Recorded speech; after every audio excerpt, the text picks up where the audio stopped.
what so proudly we hailed at the twilight's last gleaming, whose stripes and bright stars through the perilous fight o'er the ramparts we watched were so gallantly streaming, and the rockets ran black, the bombs burst in air, gave proof through the night that our flag was still there. Oh, say does that star-spangled banner yet wave o'er the land of the free and the home of the brave.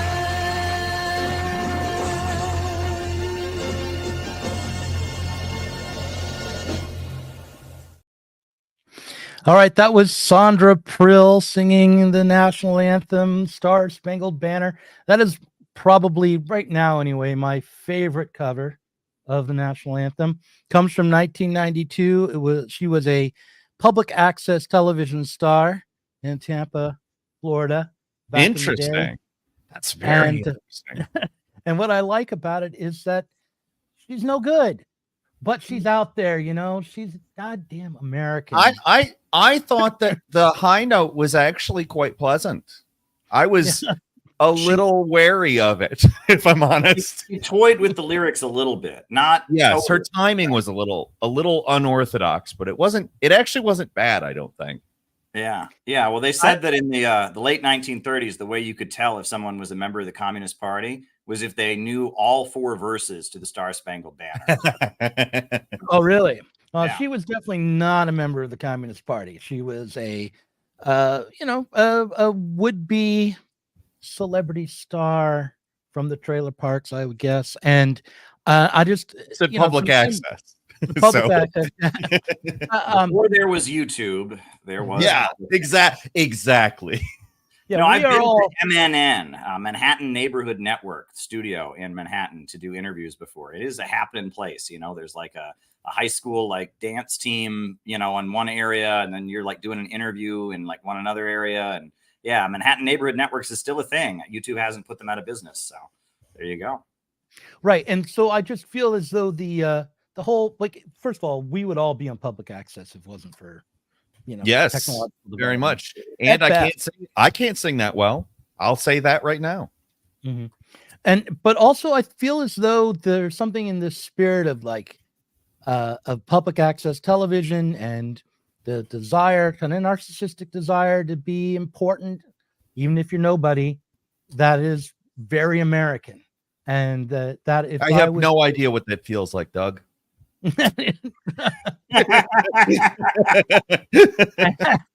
So I identify with Sandra Prill, and I feel like she represents the best of America, even in all, without warts and all. So that's. I agree, and I thought it was pleasant. I was a little wary of the high note, and she hit it. I thought she actually hit it pretty. Is she goth? Is that goth? Maybe I got a little new age, maybe.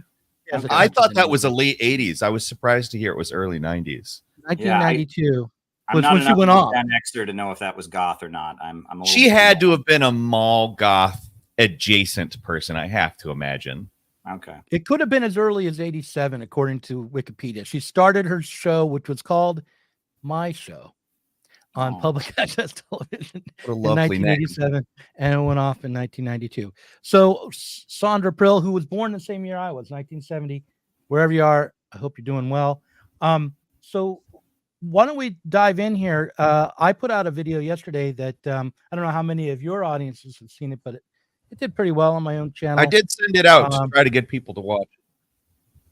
And so I thought maybe we could start by just getting a reaction from the two of you, or either one of you could go at me or tell me what you think, or what did I get wrong, or how do we want to start with that? Well, firstly, I mean, I was talking to you a little bit ahead of time. I thought that most of the first half of it, I didn't really have a lot of objections. Second half, there were a couple of things where I sort of thought we're getting into territory where, you know, I don't necessarily completely disagree with everything said, but it's more, I wonder where we go if we get into more detail. So that's kind of where my personal viewpoint is on this. It's just kind of wanting to investigate exactly where we go with stuff. Well, I'll say a couple things. The opening of it, I agreed with, actually. And I was like you. I was much younger than you, but I fell into that, what would you have done in Nazi Germany kind of mindset. And that is a toxic mindset. And that comes out of the New Left. That's very much a weather underground mindset. The weather underground and all of them, we're the good Americans. And the rest of you are all sheep. And this is an evil civilization. That is a toxic way of being. And if you get into that mindset, it leads to a very, very depressed place. And some of the most, just toxic and destructive leftists I've met really have a Winston in 1984 complex. And that's just not a good way to be. So that part I liked. But a couple things that just stood out for me. Number one, I have no use for Theodor Adorno because I've actually read this thing. The authoritarian personality. And I find this book to be absolutely, first of all, what does this have to do with Marxism? Right? I mean, this is all about how there's this type of personality out there. There's people who believe in causes and want to sacrifice for something that's right, believe that clear right and wrong does exist. Everything's not just a matter of opinion. And those people are all dangerous and deep down they're potential Nazis. And I find that to be a toxic message. And also what I find to be amusing about it is he cites Wilhelm Reich. And Wilhelm Reich is like one of these, I get like little side interests. So I've read Wilhelm Reich. I've read The Mass Psychology of Fascism. And it's one of the funniest books I've ever read. I mean, Wilhelm Reich, he talks about Hitler coming to power because everyone was horny deep down. And Hitler turned them on. A swastika looks like naked bodies. And the Hitler salute is an erection. And all these Nazis, all these parents were not letting their kids jerk off. And so they were just horny all the time. And Hitler came along and was doing that Nazi salute and had this flag. And they were just also turned on. The Nazis came to power. It's really funny. It's hilarious. But the fact that I haven't read that book. I have to. That sounds. Adorno would cite that as serious scholarship in his authoritarian personality study is just like, give me a break. And I see it as anti-populism, right? Marxism is a populist ideology. Right. It is an ideology that, the Communist Manifesto, he says all previous political movements have been movements on the behalf of minorities. But this is a movement of the immense majority and on behalf of the immense majority. So I find it to be, I get the same vibe I get from Susan Sontag in her fascinating fascism essay. And the same vibe I get from Hannah Arendt and her, Eichmann in Jerusalem. It's like this belief that deep down the masses of people are the problem. Right, that they are sheep, they are dangerous, and that it's almost like we're fighting the masses of people because they're dangerous and easily manipulated and not smart intellectuals like us. We're not fighting a system that puts profit over people, and we're not fighting on behalf of the masses of people. We're like trying to get protection from them as the good intellectuals. That's what I get from the Frankfurt School and a lot of my stuff. So that's Adorno, and we can talk about other things. I'd like to hear more about Stalinism and stuff like that. But there you go. But I did really identify with the opening bit. So yeah. Let me see if I can defend Adorno a little bit. First of all, I don't want to defend the authoritarian personality, which is something I haven't read. I've read Negative Dialectics, and I've read The Eclipse of Reason, and there's another book that he did with Horkheimer, which I've read. But I've read Minimum Moralia. And look, when I first read Adorno, I found him to be at times absurd. His writing style is difficult. I remember he wrote a series of exchanges with Horkheimer. I think it's called the New Manifesto. And when I first read it, I went on Facebook and I said, were they high? What was going on? Yeah. But as I've read him more carefully, and also my opinion has shifted about just what socialism is or what it requires, I read him differently. And I think I put it in that video, which was not so much that he's saying there's something innate to the uneducated people, but rather that we have a culture that has been industrialized, and that not just amongst the working people, but overall amongst the masses, it trains people to conceive of um, their life in a way that is aimed only at uh, the market, or at exchanges, or that is dictated to by how things relate to the market. I mean, there's some simple examples I could point to, but when you think about like a movie review, often enough they'll mention the box office as if that is an indication of its quality. I would say that today the way in which uh, cultural critics will tick boxes about uh, race or gender, or a variety of other progressive concepts or stances, is another example of simplifying, reducing, flattening out culture. And that it is done in order to streamline the industrial process for cultural production. So overall, I think that we have to read Adorno carefully. I've been talking to a guy named Chris Catrone for Oh, over a year now, and he believes that Adorno was a Leninist. He argues for that, and I think that there's a good evidence that would say that at the very least he was a Leninist in the style of anyone who came out of the Second International tradition and was struggling with the collapse of the revolution after World War One and World War Two, especially no after World War Two, especially, and that the in the face of the failure of the German Revolution in the 1919, and the rise of fascism, he was struggling to hold on to the socialist project and the socialist struggle, in the face of what looked like a very deep defeat.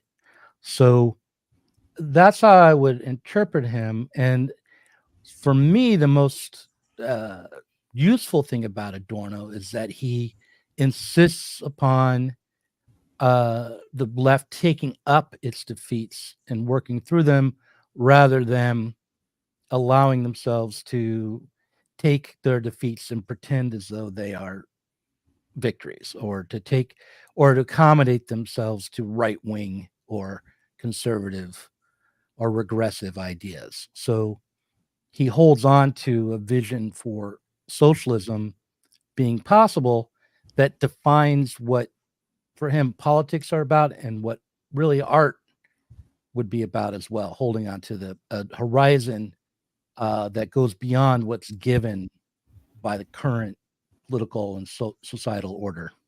well, I mean, I feel like when I first got interested in communism, nobody in my family was in the Communist Party. I didn't even know there were other communists in the United States. I remember when I found out there was a Communist Party USA, I was like, whoa, wow, I'm not the only one. I'm not the only one who's interested in this. And then I found out there's like 25 or 40 different communist groups. I was blown away. But when I went to the library and looked for stuff on Marxism, I would find Adorno, I would find the postmodern stuff. And I was young and I was getting into these ideas. I couldn't make heads or tails of it. And even the classics I had difficulty getting through. I started to be able to read Lenin, The State and Revolution, and Imperialism and stuff. But it was really finding the writings and the publications of the Communist Party in its like glory days, in the 1930s. William Z. Foster, Gus Hall, the book Why Communism by Moishe Olgin. It was finding that stuff, and that stuff really jived with me, because that stuff was the workers and the bosses. It was there's a group of rich people that have all the power, and we need to reorganize the economy and seize the means of production. And that stuff I found very comprehensible and very easy to digest, but it was very, very hard to find. And the stuff that Adorno and the Frankfurt School, that stuff is everywhere, but it's very hard to get through. It's almost almost like purposely written in a way that like it's almost like you have to decode it, right? It's not written for normal people, and it's like I almost feel like my objection to is it's a barrier to prevent you from getting to actual Marxism.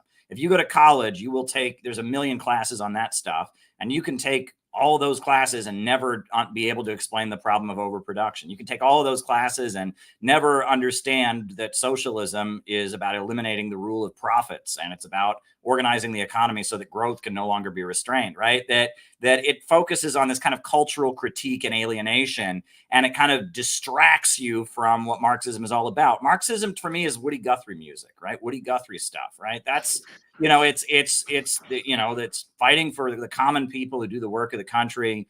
It's opposing the wars that the capitalists wage. I mean, it's, you know, I mean, it's stuff that I think really could resonate with the bulk of the population if they got exposed to it. And I feel like a lot of times the Frankfurt School plays the role of making sure that stuff doesn't get to the people, and instead that people get into it, get kind of diverted and taken to this other place.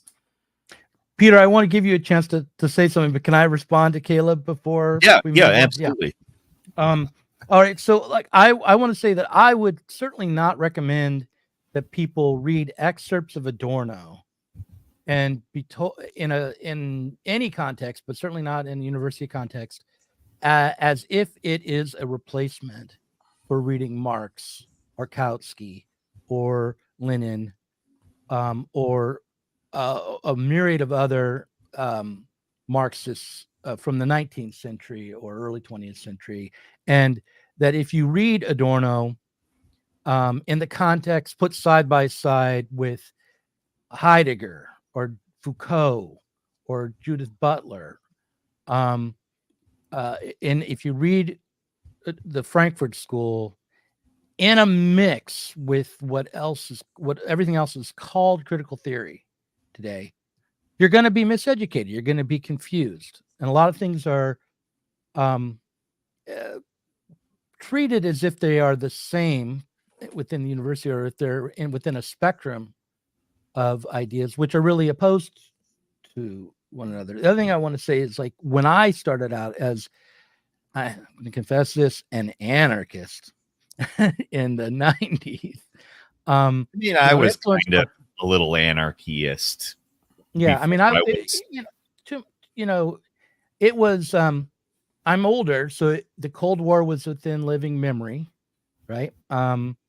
And very recent memory. And I grew up in Colorado Springs, which was a military town right near NORAD. So one of the things that motivated me to reject society as I found it was the fact that the threat of nuclear annihilation was hanging over my head.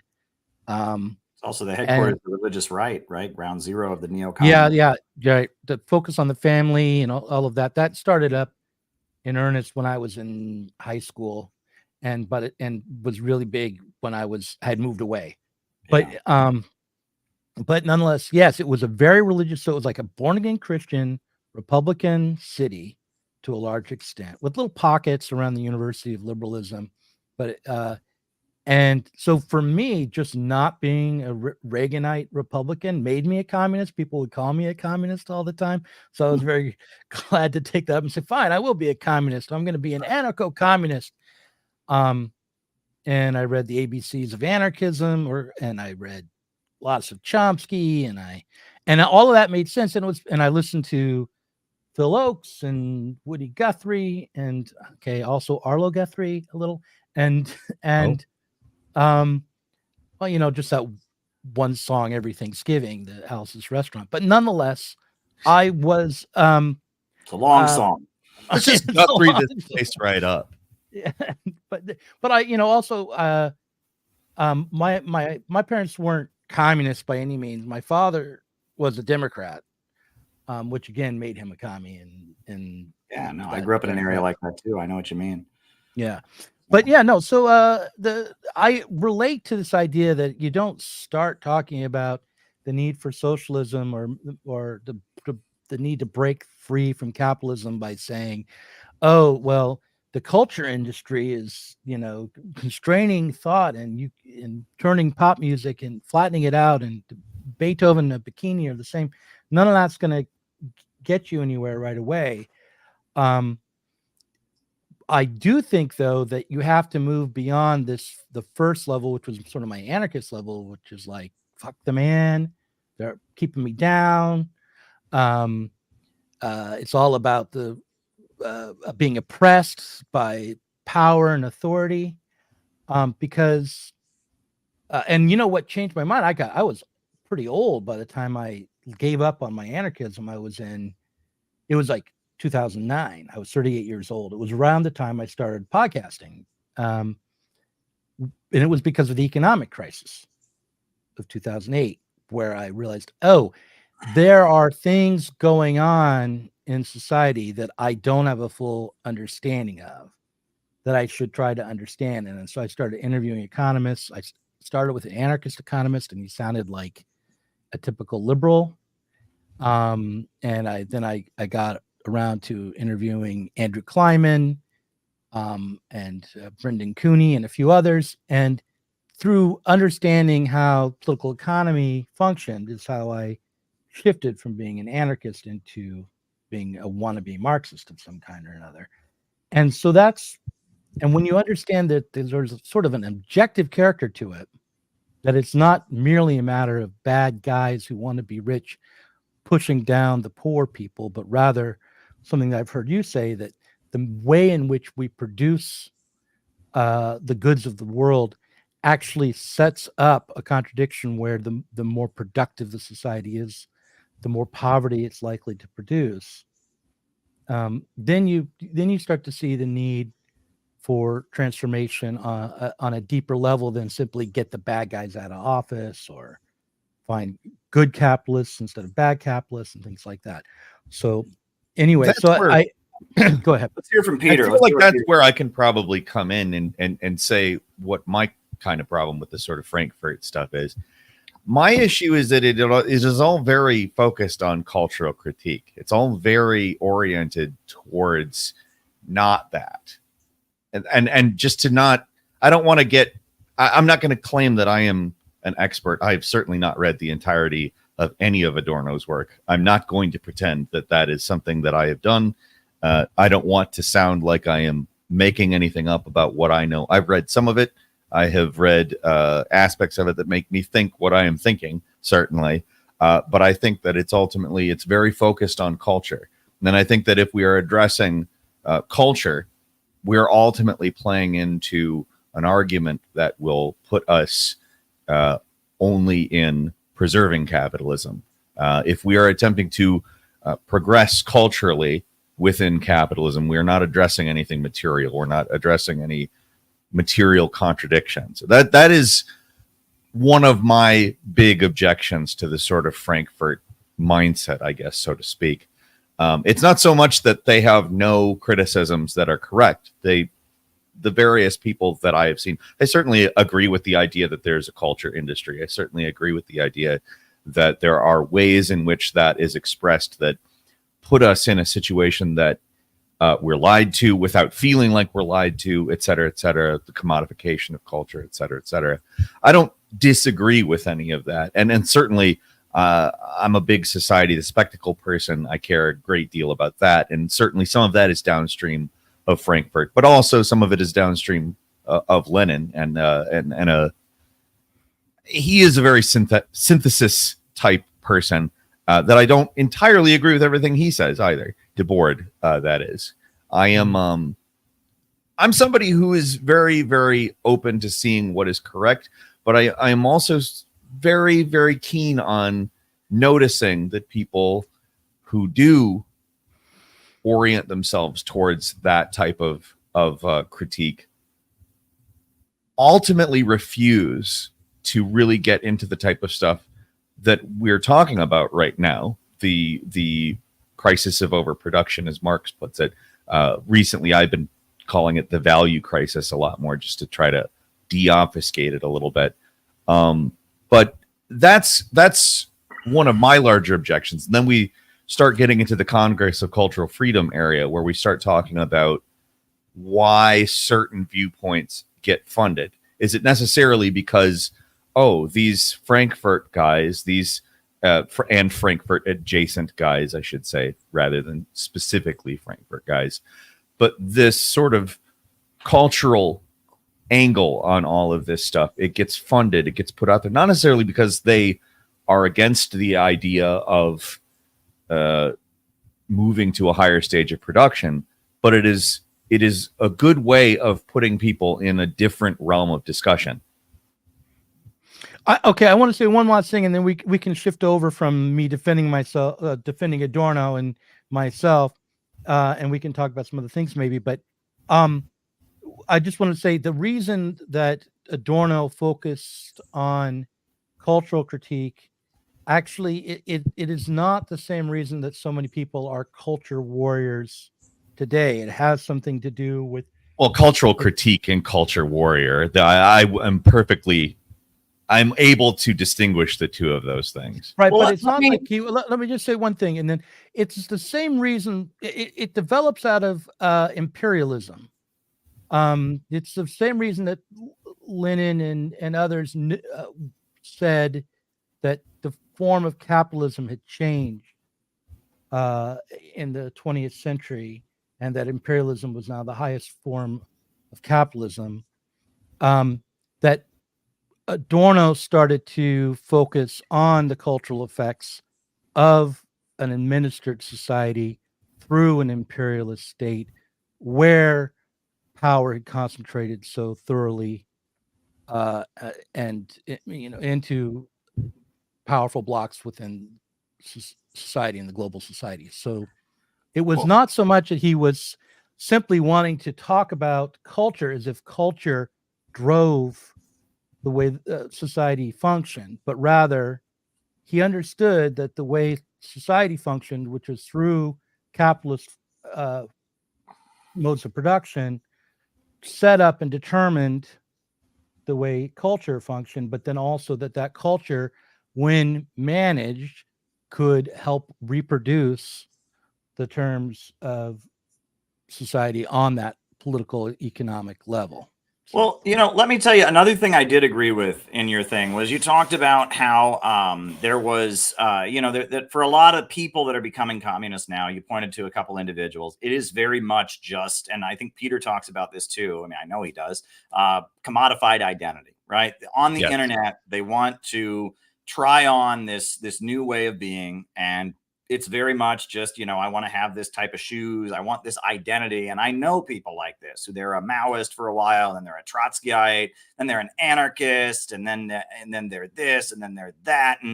And it's interesting because I saw that Lauren Southern, who's a far right commentator, she did a similar video talking about internet religions. And how on the internet, a lot of right wingers, they're Jewish for a while, they're a Muslim for a while, they're an Odinist or a pagan for a while, and that none of these people are any of these things. Because in order to really do any of these things, all of these ideologies were meant to be practiced, right? They were created for people to form groups and do things, to live a lifestyle, etc.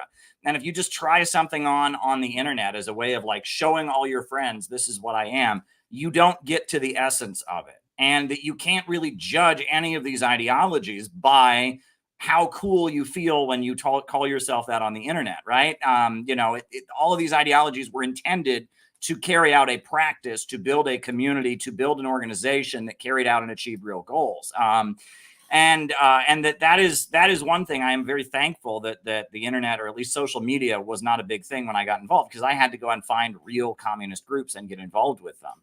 And they taught me to sell newspapers, and they taught me to organize protests, and I got to actually be involved in at least some kind of practice, as limited as it was, right? That's the whole thing. I think the Bible says you shall know them by their fruits, right? And then that kind of brings me to, in your video, you kind of threw out something about Stalinism, and you didn't go into great detail. And I got to tell you, outside of like lefty intellectual circles, to most people, if you say to them, I'm a communist, I'm a socialist, I'm a Marxist, the first thing out of their mouth is, didn't that fail everywhere it's ever been tried?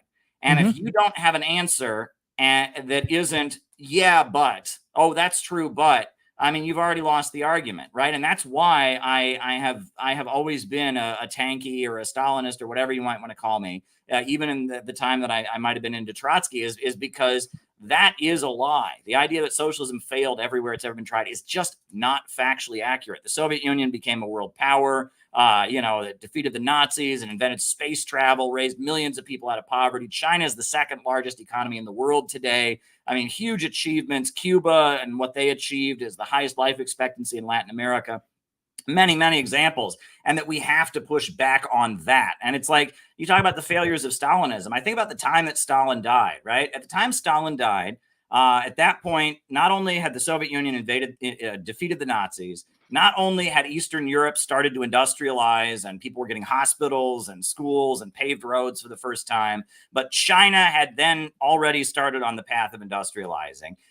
Space travel was on the verge of being invented. And the civil rights movement in America, the modern civil rights movement, was starting because for years, the Communist Party, funded and promoted by the Soviet Union, had been the only group in the United States that talked about Jim Crow and the oppression of Black people. I remember in my little town in Ohio, I dug up an old newspaper article called "Take That, Uncle Joe." And it was all about how Stalin had given some speech saying that America was a racist country, and the first Black family in my little town had been able to buy a house. And so they were saying, "See, Stalin doesn't know what he's talking about. Take that, Uncle Joe." And that showed that the Soviet Union at the time of Stalin's death and the global communist movement, that was a moment where, that was like a high point, right? It was like, globally, anti-colonial struggles were on the march. Labor unions, that was the post-World War II economic expansion. That was the height of the welfare state in Western Europe. That was, it was a moment where if there's ever been a time where the left or communists were winning, I would think that, 1953, 1954, that was kind of a high point. Now in America, it was McCarthyism and such, but globally, that was, I don't see that period as a failure. Now, obviously, the problems that came later were rooted in real problems that existed during that era. No doubt about it, right?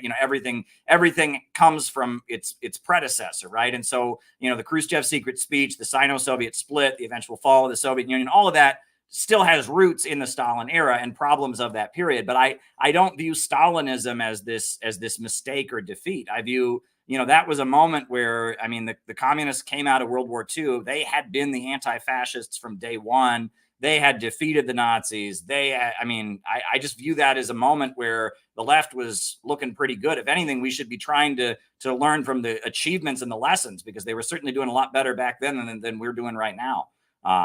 Everything you just said about Stalin, someone like Steven Pinker would say, using the same logic about neoliberalism, and he would be equally, right. He's on the other side. Neoliberalism would none of the metrics, side. But Caleb, none of the metrics you used were different from the kinds of metrics that could be used by defenders of capitalism to accurately defend capitalism. Capitalism certainly lifted the world out of poverty.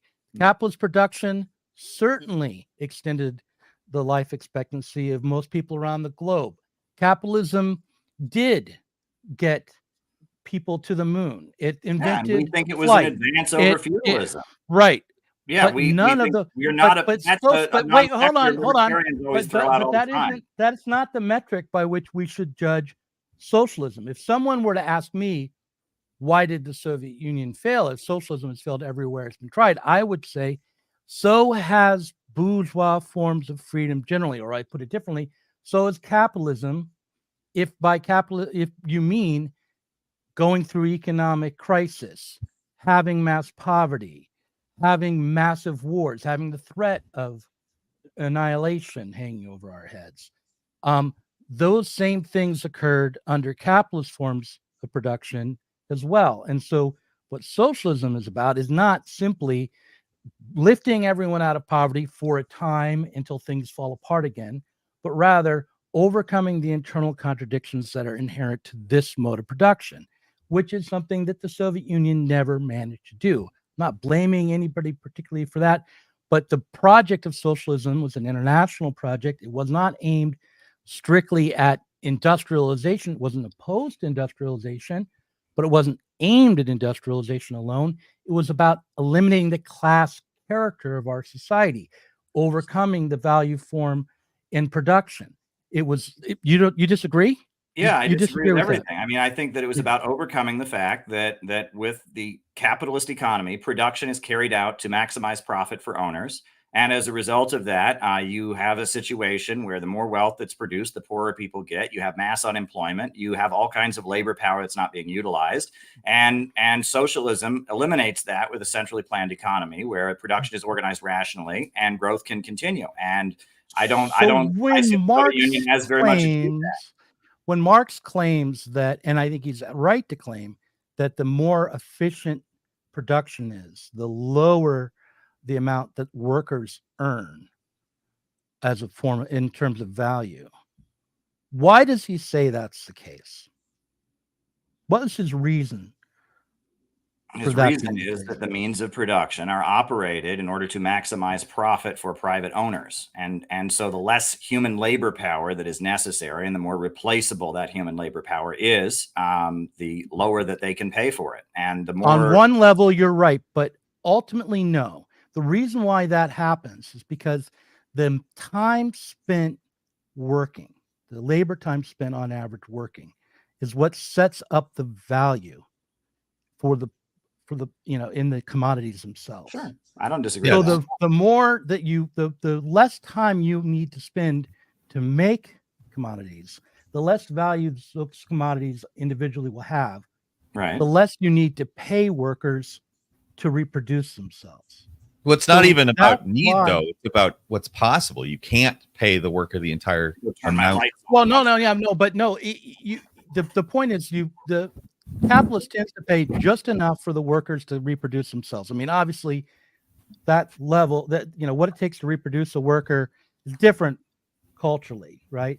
But ultimately, the capitalist doesn't want to pay more than they have to in order to get the worker to return to work the next day.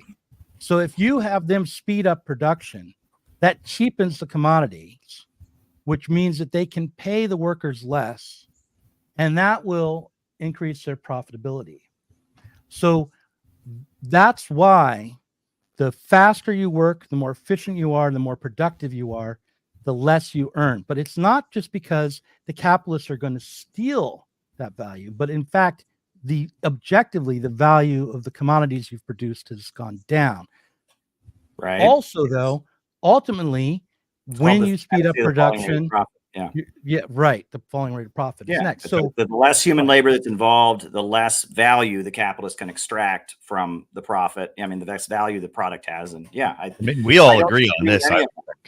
Let's talk about the Communist Manifesto, because what does that have to do with the Soviet Union, though? I don't. Yeah, I'm confused as to how that disproved what Caleb said. The Soviet. Well, what Caleb did was he listed all sorts of things that the Soviet Union achieved that had also been achieved by capitalism overall. Now, that doesn't mean, I'm not saying that proves that the Soviet Union was capitalist. I'm just saying what socialism is aimed at is not those kinds of things that you could say about any capitalist society. That for a time it created a mass abundance. For a time it lifted lots of people out of poverty. It innovated technology. All those things are true of any capitalist system. That doesn't mean that the fact that it's true of the Soviet Union means the Soviet Union was capitalist. I'm just saying you're not pointing at the kinds of things that would make socialism different. Well, I am because production in the Soviet Union was not done for the profit of private owners. It was done according to an overall state central plan where you didn't have this problem. They continued to grow. Their economy continued growing for the entire time they existed. They had the highest growth rates in history. They went from being a deeply impoverished country to being a superpower. And that it was capitalist industrial production, but it was organized according to a central plan. And that's what socialism is. Communism is the higher stage in which all coercion has been eliminated, which there are no wages, etc. But the lower stage of communism is a rationally planned economy. Stalin himself admitted that the law of value still applied in the Soviet Union. Yeah. So the law of value is what sets up the impoverishment in terms of value. This is Trotskyite obfuscation. These are the things that Leon Trotsky said in order to discredit the Soviet Union. Like no, this is not this is a obfuscation. bunch It's of based on Marx. how can we make the Soviet Union not socialist? Let's dig into Marx and let's find some loophole and all that. The Soviet Union clearly had a system that was I contrary. didn't dig into Marx in order to discredit No, but you're Stalinism. repeating this is in Stalinism was academia. This already is dead everywhere. by the time Yeah. I'd start digging into Marx. I know, but I've started heard this digging into stuff Marx too. This is in all order to out there. understand the economic Yeah. crisis of 2008 in the United States. It was only through that process that I decided that by the standards that I would apply to any capitalist country, understanding how capitalism works the way it does, in this country, I would have to also say similar things, not exactly the same, about any country that operated based on the exploitation of labor time to set up value in the society. Well, here's my issue. Maybe I'm wrong, but don't impugn my motives here. I'm not. I don't know that he was about your motive. I'm imputing the motives of the people who taught you this, because this stuff is everywhere. I mean, this is every college campus. This is everywhere. This is what you learn when you learn Marxism. The Soviet Union wasn't real communism. It was first Lenin distorted Marx, and then Stalin distorted Lenin, and it's all, but this is just not globally. There is a communist movement that just doesn't feel this way. So explain to me how it would be the case that there would be no declining rate of profit if there was only one center for the accumulation of the surplus generated by. It's not about that. That's not. That is what happened in the Soviet Union. I mean, if you admit that Stalin admitted that the law of value still applied, and by the way, I don't understand. So this is my problem with the whole thing. The idea here is that we're putting capitalism and communism as a goal into a dichotomy as two different ideological paths, and they are not those things. They are stages of history. They're stages of society. We're looking at this like, which one's better? And I don't give a shit which one's better. I give a shit where history goes. Like, to me, this is not a productive discussion to sit here and talk about like how the USSR wasn't socialist or how capitalism did succeed. Of course, capitalism succeeded. Of course it did. Like, I am happy to say that. I'm more than happy to say that. Capitalism is a social mode that has absolutely expanded the productive forces. It has brought us to a point of mass abundance, except the problem that we are not addressing is not necessarily about even central planning, because a lot of what we exist on today is centrally planned. It is not, however, planned for the common good. It is not planned for the proletariat. It is not planned for the benefit of that. It is planned for the benefit of the ruling class, the bourgeoisie. It is planned in that way. That is the problem. It is not nice profits. Yeah. The problem is not. Taylor made a claim that I want to understand better, because, and I really mean this. You claim that even though the law of value still applied in the Soviet Union, that the Soviet Union escaped the downturns that would normally arise from that. Yes. How did they do that? By having a state central plan, by controlling the means of production. Well, if we had a state central plan here run through policies out of Washington, where they tried to correct for the irregularities that arose from creating value this way, could we do the same thing in the United States? No. Why not? Because our state that would be making that plan would be the property of capitalists, and they would make such a plan in the hopes of stabilizing it in order to maximize their profits. There are capitalist governments around the world that have heavy state involvement in the economy, like Singapore, Saudi Arabia, etc. But they're planning to maximize profits for owners, and they are able to maybe stabilize some of the problems, but you still have the boom bust cycle. We're talking about the anarchy of production here. Like, yes. it's simply put. And the reason why I said what I was saying, I see no issue. Like the dichotomy of why neoliberalism did well, like the idea that because the things that Caleb said were also things that neoliberalism ultimately did. I don't understand why that's a problem. I see no issue in saying that neoliberalism accomplished things. I don't think that's an argument against socialism accomplishing things. Mm-hmm. Well, look, I'm serious here that I want to understand this, because I want to explain to you why I disagree. And it's not because of, I mean, if it is because of being miseducated by Trotskyists, then re-educate me, okay? Because I'm open to it. But my understanding is that the reason that the economic crisis happens is not primarily due to the greed of the capitalist class taking too much out of the surplus and not reinvesting enough of it into production. Well, it's not greed. It's absolutely not greed, for one. Well, it's just physical impossibility. But like if you look at most capitalist ventures, most of the surplus generated by workers gets reinvested into the company and doesn't go into the private pockets of the capitalist class. And we couldn't solve the economic crises that arise simply by redistributing the wealth of private individuals, right? So absolutely. Yeah, we're not for the redistribution of wealth. We are for a change in property relations. Yes. Right, but how is changing property relations different than redistributing wealth? Well, wealth is just what you have, right? It's just income, it's just property or whatever. Property relations is why production is carried out. I mean, So I live in. I disagree. Property relations is what you have. Who owns the wealth that's produced? The production process is based on trying to recreate or reproduce a social relation, and that social relation is basically the value based on labor time.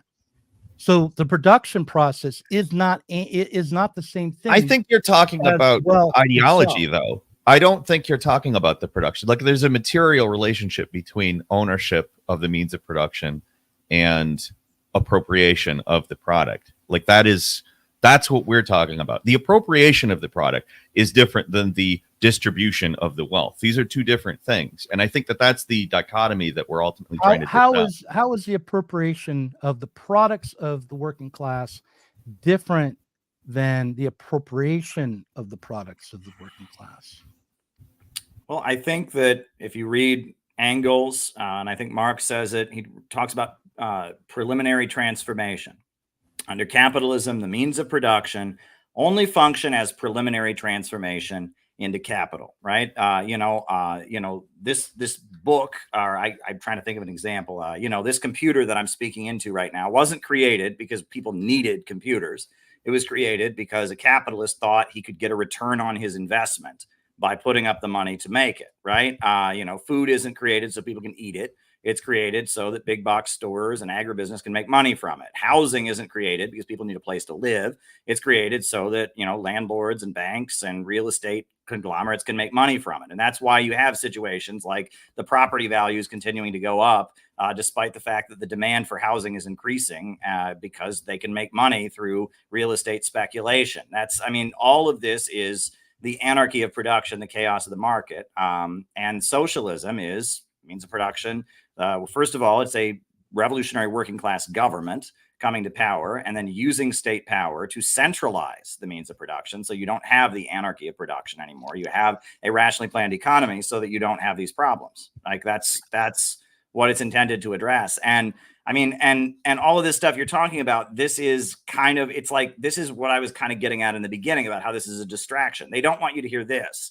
Right. They want you to hear, they want you to hear about alienation. They want you to hear, and all of this. And this is like the worker cooperative thing, right? Worker cooperatives are great. I'm not against them, but they don't address the problem of anarchy of production. They're still trying to maximize profit for themselves. They're going to compete with other cooperatives. They're going to, try to advance their technology and have fewer employees, because even if they're all getting an equal share, the less employees you have, the bigger your share is going to get.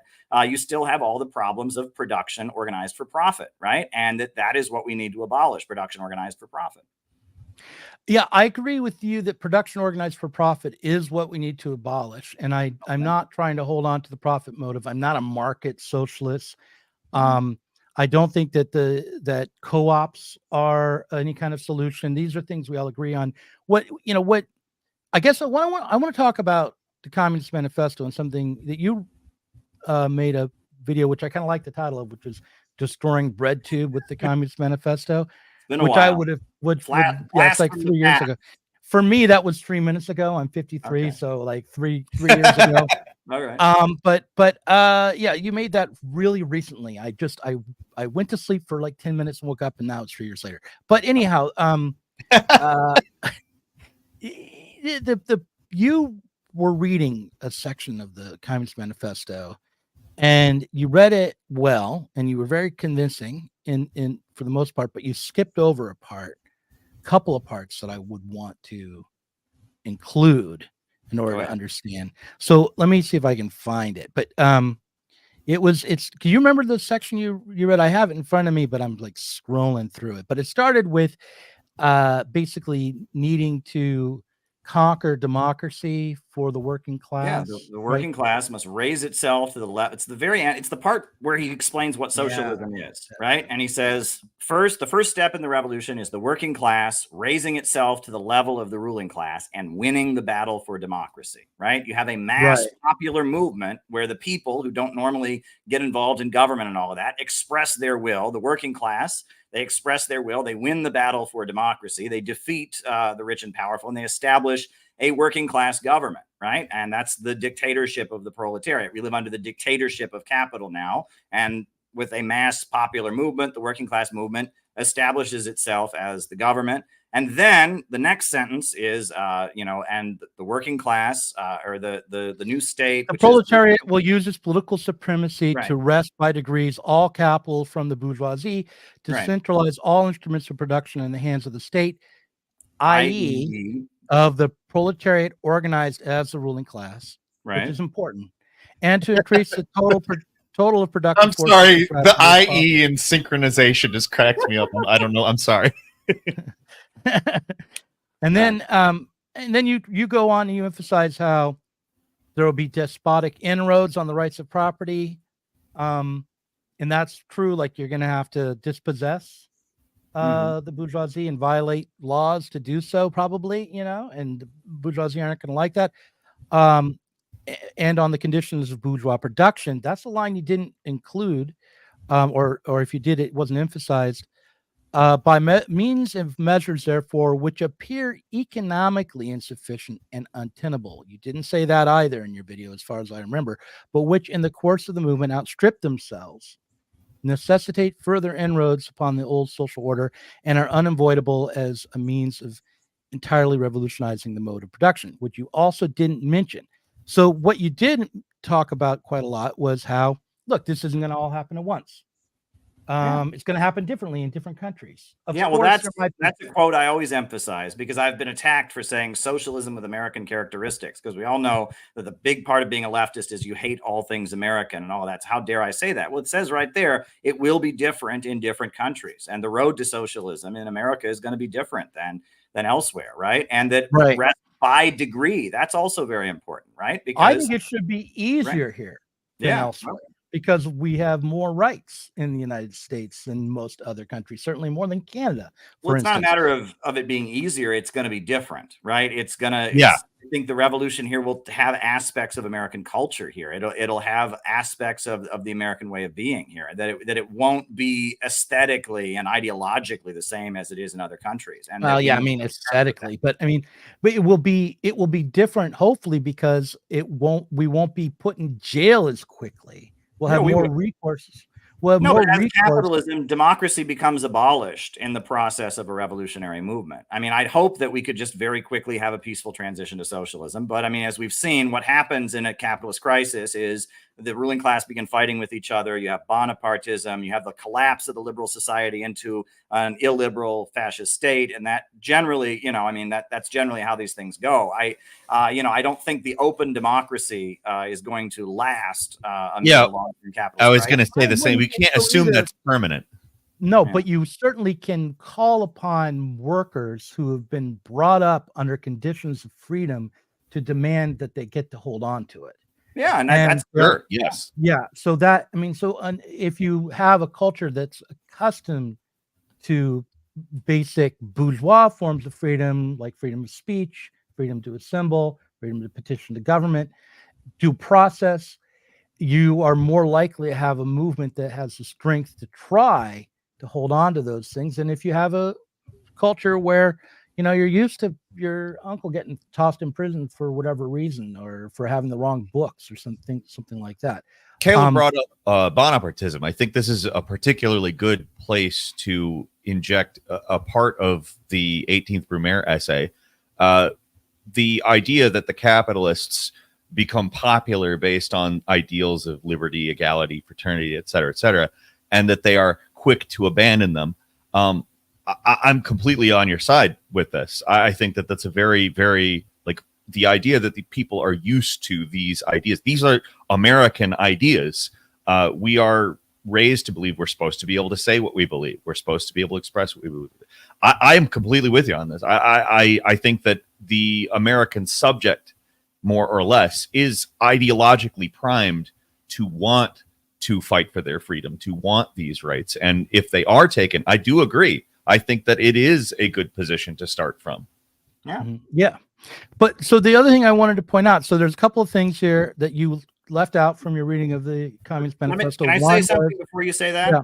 Mm-hmm. That's part of why I don't join the Stop Trump hysteria. I mean, Donald Trump was not a good president in a lot of ways, but they're trying to throw him in jail to keep him from being president. And, when the elected president, fired the head of the policing agency, the FBI, there was all this outcry. How dare the person that won a democratic election assert control over the policing agencies? And throughout his presidency, we saw many times we were told that Donald Trump was acting too much like an elected leader and not letting, the de facto rulers get what they wanted. And I would see the anti-Trump hysteria and the jailing of all these January 6th people, along with the prosecution of the Uhuru movement and all of that. I see the anti-Trump hysteria as part of the breakdown of democracy in the West. I mean, that doesn't make Trump good, but the point is that our society, as the ruling class are fighting with each other, is collapsing into illiberal authoritarianism. And Trump's attempted Bonapartism or whatever it was, became a target of that. And I think the suppression of Trump and the suppression of Facebook and Twitter and all of that fits in with this very well. So I just wanted to get that out. Agreed. Yeah, no, we all kind of agree on that. I mean, like, I certainly think that the political indictment, the indictments, criminal indictments of Trump were politically motivated. That for me, one of the most frightening things to emerge in the United States over the last 10 years has been the Russiagate. Absolutely.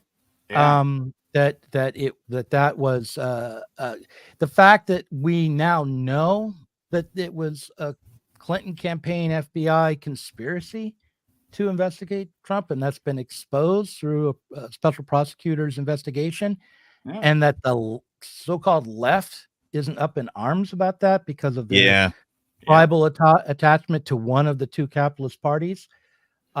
Pick your own adventure. Which conspiracy is okay?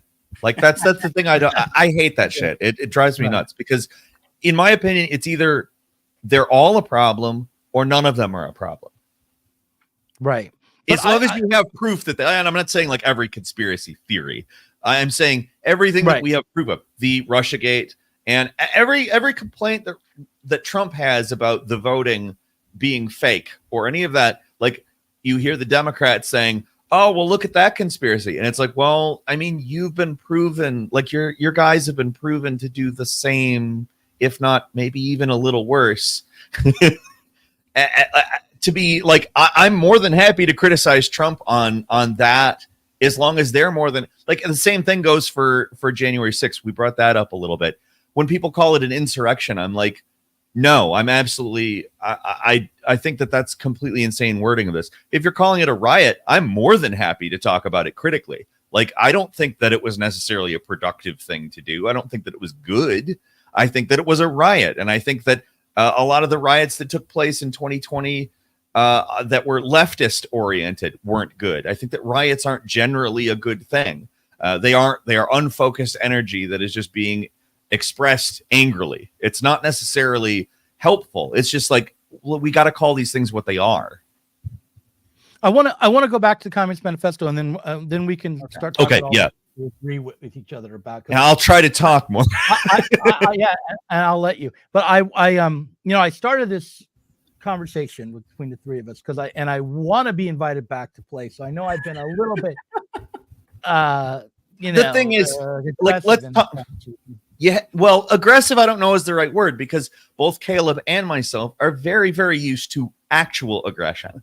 Like, you're disagreeing at least like an adult here. Like, and I'm at least trying. Like, this is partly why I haven't talked enough, but I'm not trying. I can be a very aggressive person in terms of how I speak. I'm very assertive. And I'm always overcorrecting for that in a discussion where I feel like it's important to act like an adult. So, I mean, that's how I'm approaching this. We haven't sunk into debate bro territory. This is a productive discussion. So. Okay, great. I don't want to do that. I hate that. Oh, yeah. So, but I'm going to do a little bit. I'm going to flirt with it a little bit for a second longer, and then we can talk about because I want to hear from you guys what it means to be a MAGA communist and what the differences are between it, because I'm out of touch and I need to be educated. But so the revolutionizing of the means of production, that's I think a very important part of the Communist Manifesto. And while it does include increasing production and making more goods available and making the production process more efficient, it doesn't only mean that. It also means breaking the class character of production, which I think we could discuss later. So it means because the dictatorship of the proletariat exists, because the working class has total political control, they now have the ability to transform how production occurs. And without that transformation in the realm of production, there is which I think would occur if there was a dictatorship of the proletariat. Without the dictatorship of the proletariat and the transformation of the means of production and the form the production takes socially, I don't think we would get free from capitalism ultimately. And also, I want to point out that while it's true that Marx absolutely believes that the proletariat has to seize the state, not just in one country, but in many countries over time, he does think that so that the political character of public power will diminish, meaning that the need for the government and the state will decline. Oh, sure. And it's not, and through the revolution of the means of production. So it's not that Marx's vision was to create the perfect body of armed men to control civil society, but rather that by the dictatorship of the proletariat emerging, we're talking about order of operations here. That's what this is. I just want to point that out. Would you disagree with that, Caleb, or do you agree with that? I think that this points to a really important aspect of Marxism, which is understanding that human beings are constantly going to a higher mode of production, right? From hunter-gatherer civilization to slavery to feudalism to capitalism, and that each mode of production is more free because there's a higher level of abundance, and that Marx's vision of higher communism was based on vast abundance. The idea is the artificial restrictions on production created by all the irrationality we discussed would be gotten rid of. So more abundance would be created and more freedom would exist as a result of that. And the need for a state would wither away because there'd be so much that existed. There'd be no need to protect anyone's property, to say who belongs to who. Right. There'd be no inequality because everyone's pretty much equal, because everyone can just do what they feel like doing, and there's no coercion, and the enforced social hierarchies and all that kind of breaks down. And we're really talking about a society where people, I mean, he says labor becomes life's prime want, meaning that people only work because they feel like it, right? It's to entertain themselves, to not be bored, right? People are painting pictures in their house for their work because that's fun. They enjoy it, right? He's talking about a society where technology has advanced so much and the rate of abundance has created so much that there's no need for any kind of coercion whatsoever. And all of that, I mean, really isn't possible until all of the world is at least socialist for probably hundreds of years. I mean, we're talking about something that's like far beyond anything we can imagine. What we've seen so far is that capitalism became imperialism. And when it became imperialism, what imperialism did is it kept countries in the developing world from developing their own industrialization in their economy. And Marx had thought the revolution would come in the West, but actually he didn't predict that it would become imperialism and that would divide the working class and the homeland and all of that. So instead, we've had revolutions in the colonized world where, in order to industrialize, countries must adopt socialist methods in order to industrialize, because if they remain part of the capitalist economy, they'll never be allowed to industrialize. And so the Russian Revolution, to some degree, I mean, it was already capitalist, but especially the Chinese Revolution, the Cuban Revolution, et cetera, this is countries that are colonized, breaking out of colonialism, breaking out of Western capitalism, and using central planning to just lay the basis of an industrial economy. So, and that's where, I mean, Trotsky's a little bit right when he says that that's technically not what Marx talked about. This isn't a sequel to capitalism. This is achieving the level of productivity that capitalism has, because under capitalism, they would never be allowed to do it, right? And that they have to break out of capitalism in order to establish it. And that really, ultimately, socialism being the sequel to capitalism would come as socialism overtakes capitalism, is more productive than capitalism, which I think is probably coming, in the next, 50, 60 years because of China, because the West is collapsing and China has a socialist economy. And so I think China will start to continue flourishing, and China will probably overtake the West, and we'll start to see socialism as the sequel to capitalism eventually. But we're not there yet. We've only seen the beginning stages of countries breaking out of imperialism to establish socialism, so there you go. You and I will have to set up a time to talk about China in depth, sure. because you and I don't agree about the political economic character of China. I don't think China is some grand enemy, and I want to see, collaboration and cooperation between the working classes in the United States and China for sure. But I don't think that the Chinese state is particularly allied with its own working class or with the U.S. working class. But I could be wrong. This is, maybe I've been thoroughly indoctrinated by Trotskyists and Rachel Maddow. I don't know. But let me. I don't know that it's really about, whether or not the state is explicitly like perfect. I don't think that that's really that important in terms of what China is. China is a development. It is further along the path towards that than we. I think that China is an example of a success at this point. Now, not necessarily because they're there, but they're trying, as opposed to are trying to hold it back. Well, let's table China for a little while, and I want to ask you guys about MAGA communism, because I think you're going to get some pretty interesting answers from us. We'll answer. Yeah, what is it? Yeah. I'll just listen for a while. Now, what is MAGA communism, guys? Why is this a thing? It's a really poorly made brand, but go ahead. Yeah, no, that's my criticism of it. It's like, I had a really good analogy for it earlier that I just put it on tap, and then, it's obviously gone now.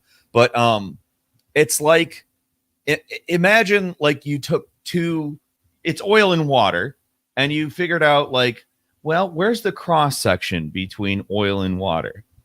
That's MAGA communism. It's this tiny sliver of people who somehow don't hate MAGA and don't hate communism. A lot of them are communists and will say that they're not leftists. I would assert otherwise. I think that they're more or less just a different flavor of leftist that's trying to aesthetically rebel against a certain thing. I am not a big fan of MAGA communism, and not because I think that its stated purpose is bad. Now, this is where people start thinking that I am a MAGA communist, because I agree with the stated purpose of it, which is to reach out to otherwise uncommunicated to groups of people, the right, for instance, in terms of attempting to spread class consciousness.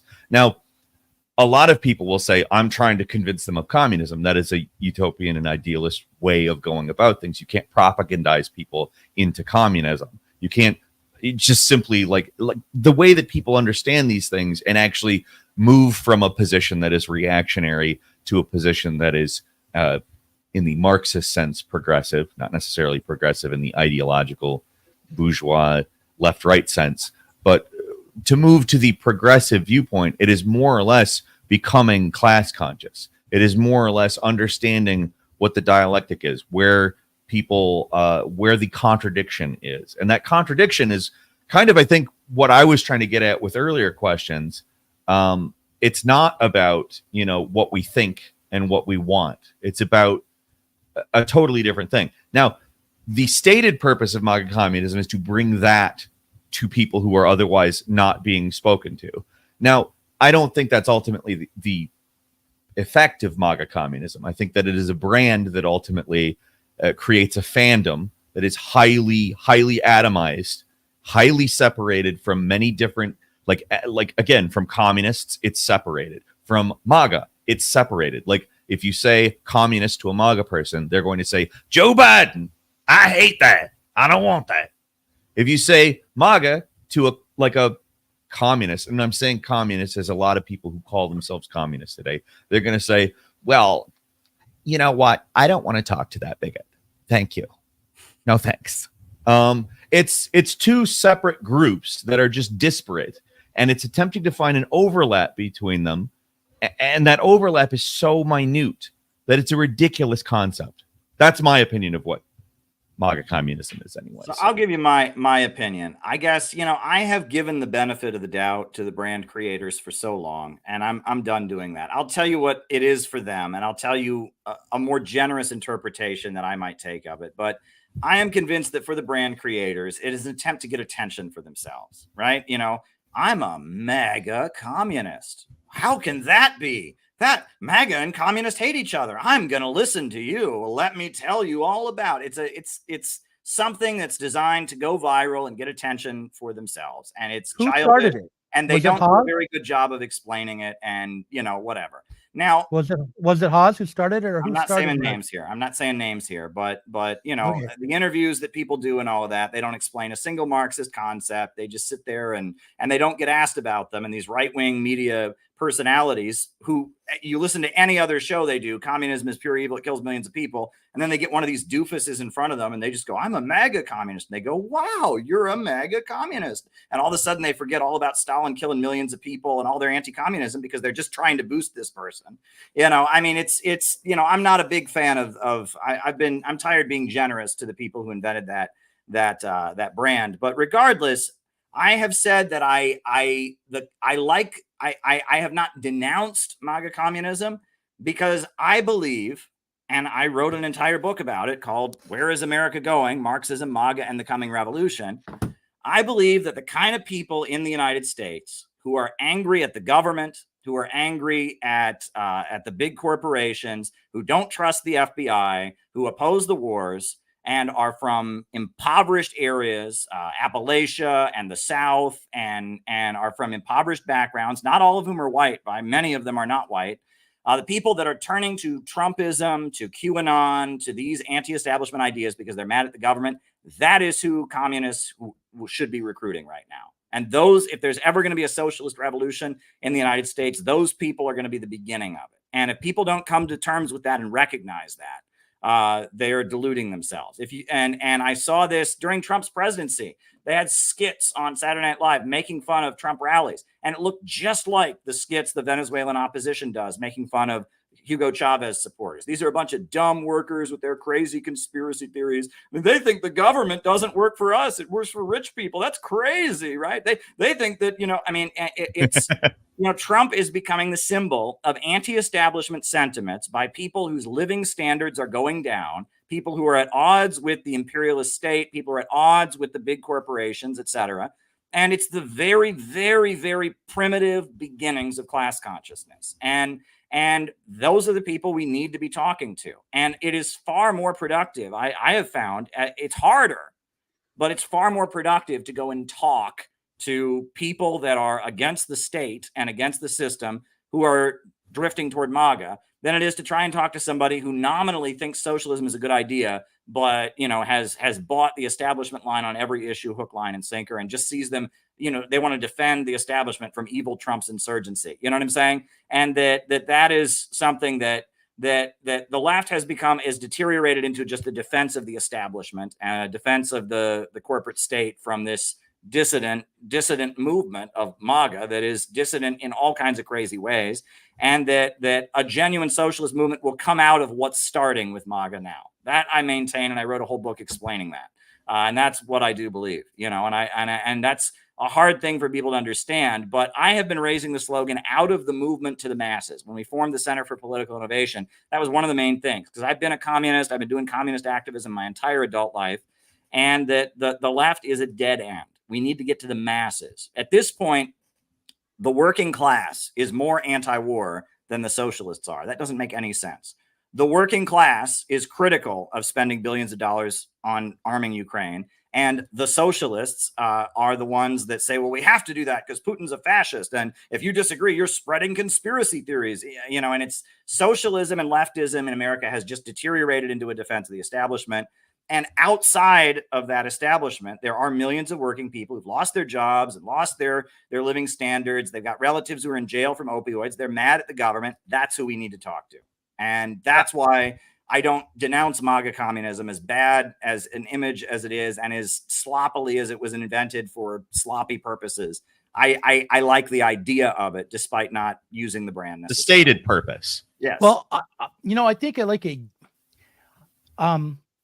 I think maybe a year ago, or you know, before October 7th, some of almost everything that you just said would have made complete sense to me. But at the moment, I'm more confused than ever. Let me tell you what I mean by that, about how to organize. Because,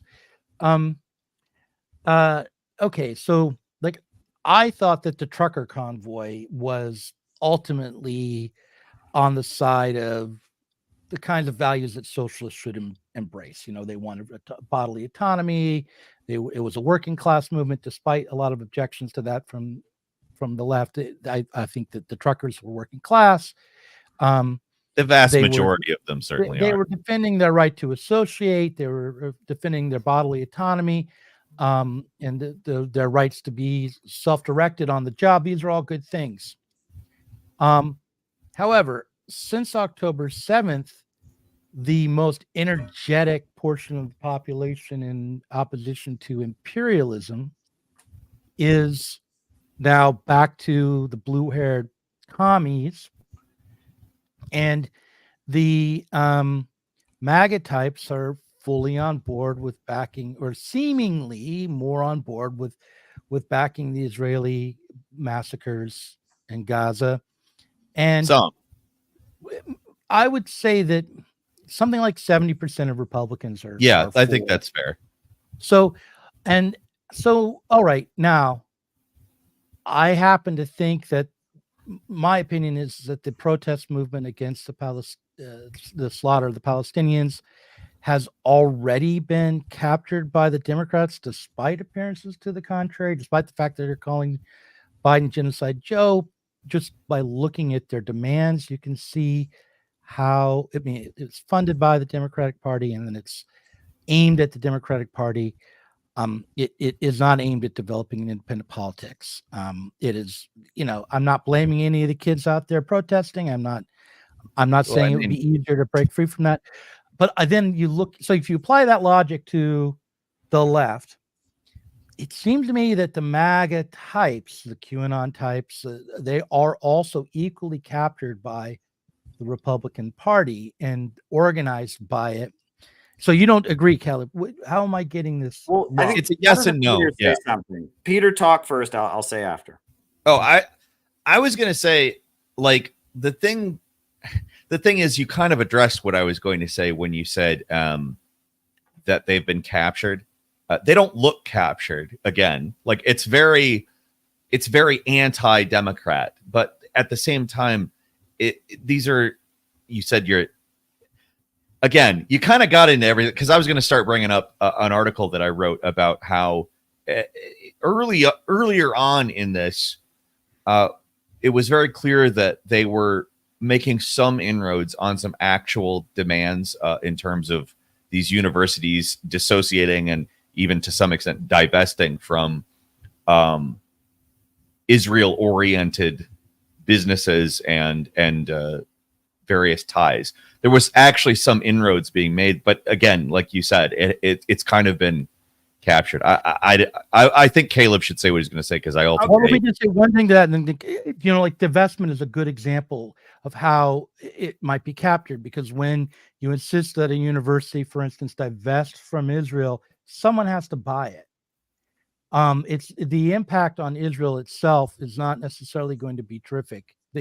What it does most of all, and is set up a demand that you can channel young people into a project that you can create energy around, that then someone else can actually turn into a political project later on, and that someone else is most likely going to be the Democratic Party. Absolutely. So go ahead. Caleb. Okay, so I will say you're right in that the October 7th thing and then the campus protest, that was a big game changer. And it actually, I mean, it was refreshing to see the left actually opposing the establishment for once. It was like the first time that had happened in 8 years. But I will say that first of all, among like activist Republicans, not your typical American who just happens to vote Republican, but activist Republicans, there is a fair number of folks that are libertarian or isolationist, and and unfortunately, because these folks are so right wing, and because they're anti-communist, et cetera, it manifests itself in the form of anti-Semitism, which is not good. But there is a significant layer of Trumpers that are anti-Israel. I mean, if you look at Tucker Carlson's comments, you look at Alex Jones' comments, a lot of them are not supporting all of that, right? Maybe not for good reasons, maybe with bigoted conclusions they come to, and I don't endorse any of that. But there is a very substantial layer of activist Trumpers, activist America First people that are not supporting Israel.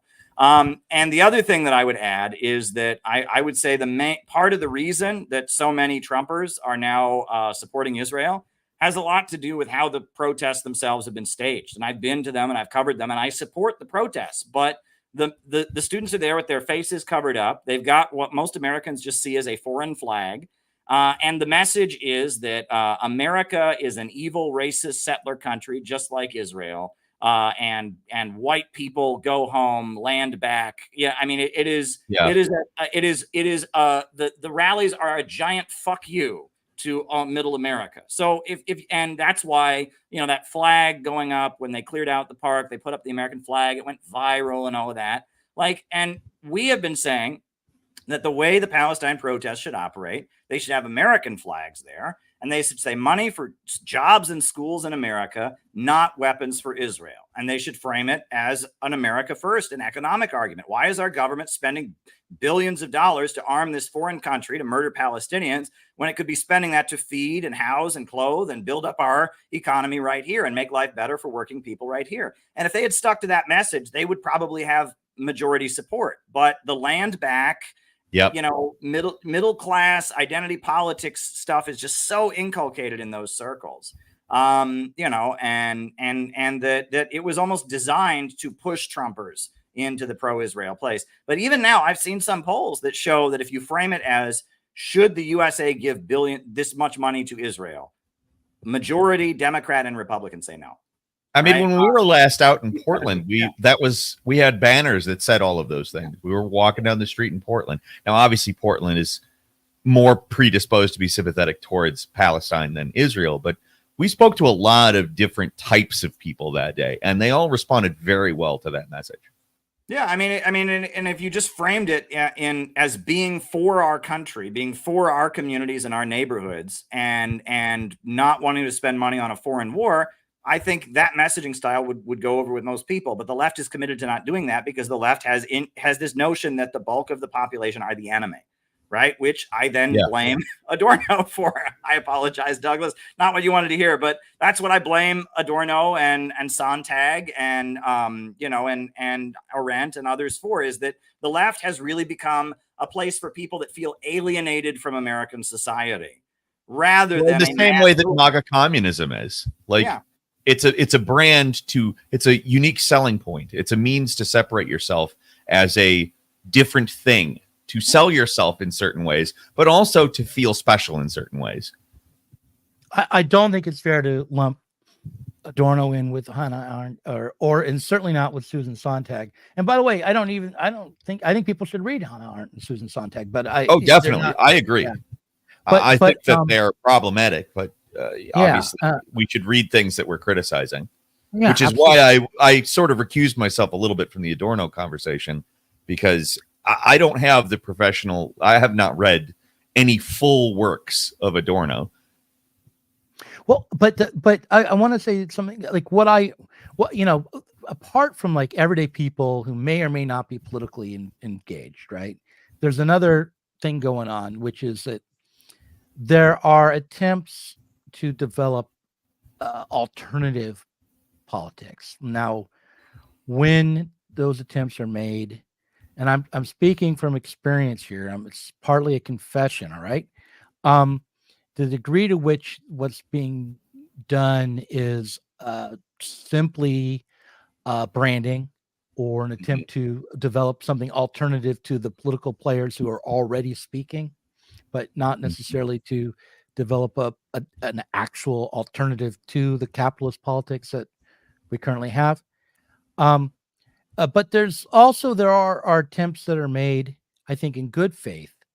I would say, like Bhaskar Sankara is someone who attempted after, before even the Occupy Wall Street movement, to develop a new millennial approach to socialism. And, Jacobin magazine came out of that. It was meant to be I think I don't know. Leninist and Trotskyist at the start. And what happened was, over time, that project was, for a variety of reasons, some of which were avoidable, captured by the Democratic Party. It became, out of realist aspirations, they aligned themselves with and with kind of an old new left project, the DSA, which itself was a product of the failure of the new left, which gave Well, and in on also, I mean, socialism. we can't deny the CIA connections to the DSA. Oh, well, I don't know if Bhaskar is connected to. Oh, I no, Bhaskar is not the DSA. Bhaskar is No, but Bhaskar had a major. I mean, DSA goes back a long time, but the revitalization of the DSA emerged due to two things. One, or three maybe, and this is probably more than this, but this is the three I saw. One is Trump. Sure. The victory of Trump meant that there was a feeling that there was a major need to change the Democratic Party after the first Sanders campaign. Two, Chapo Trap House, and which, by the way, it got bigger after Trump was elected, a lot bigger. Sure, absolutely. And then Jacobin magazine. So there were these, media projects which really were trying to feed into developing an alternative politics. But you could also make the argument that they are. My final point. I don't want to repeat that. I want whatever we try to build now to be able to escape getting captured by one of the two political parties. And I worry that, that in this climate, especially when we're seeing a lot of Black people and other ethnic minorities actually change to the Republican Party. Yeah, I was wanting to bring that up a lot earlier. And the Democratic Party really kind of losing its hold on socialists and leftists. It could be that we start to just tail the Republicans. Anyway, that's it. Caleb, go ahead. Oh, do you want to go, Peter, and then I speak, or? Yeah. Oh, you go ahead. I forgot what I was going to say. I think we should just lay it all out there. All right. Starting in 1949, the Communist Party USA was outlawed. People were going to jail and all of that, but they still had a huge base of support. And they did something utterly amazing. And it was called the Waldorf Peace Conference. And at Waldorf Astoria Hotel in New York City, they had Albert Einstein and W.E.B. Du Bois and Aaron Copland and Shostakovich and all kinds of people for an anti-imperialist conference that was amazing. And the CIA was furious about it. And they said, how can all these smart people be communists? We got to do something about it.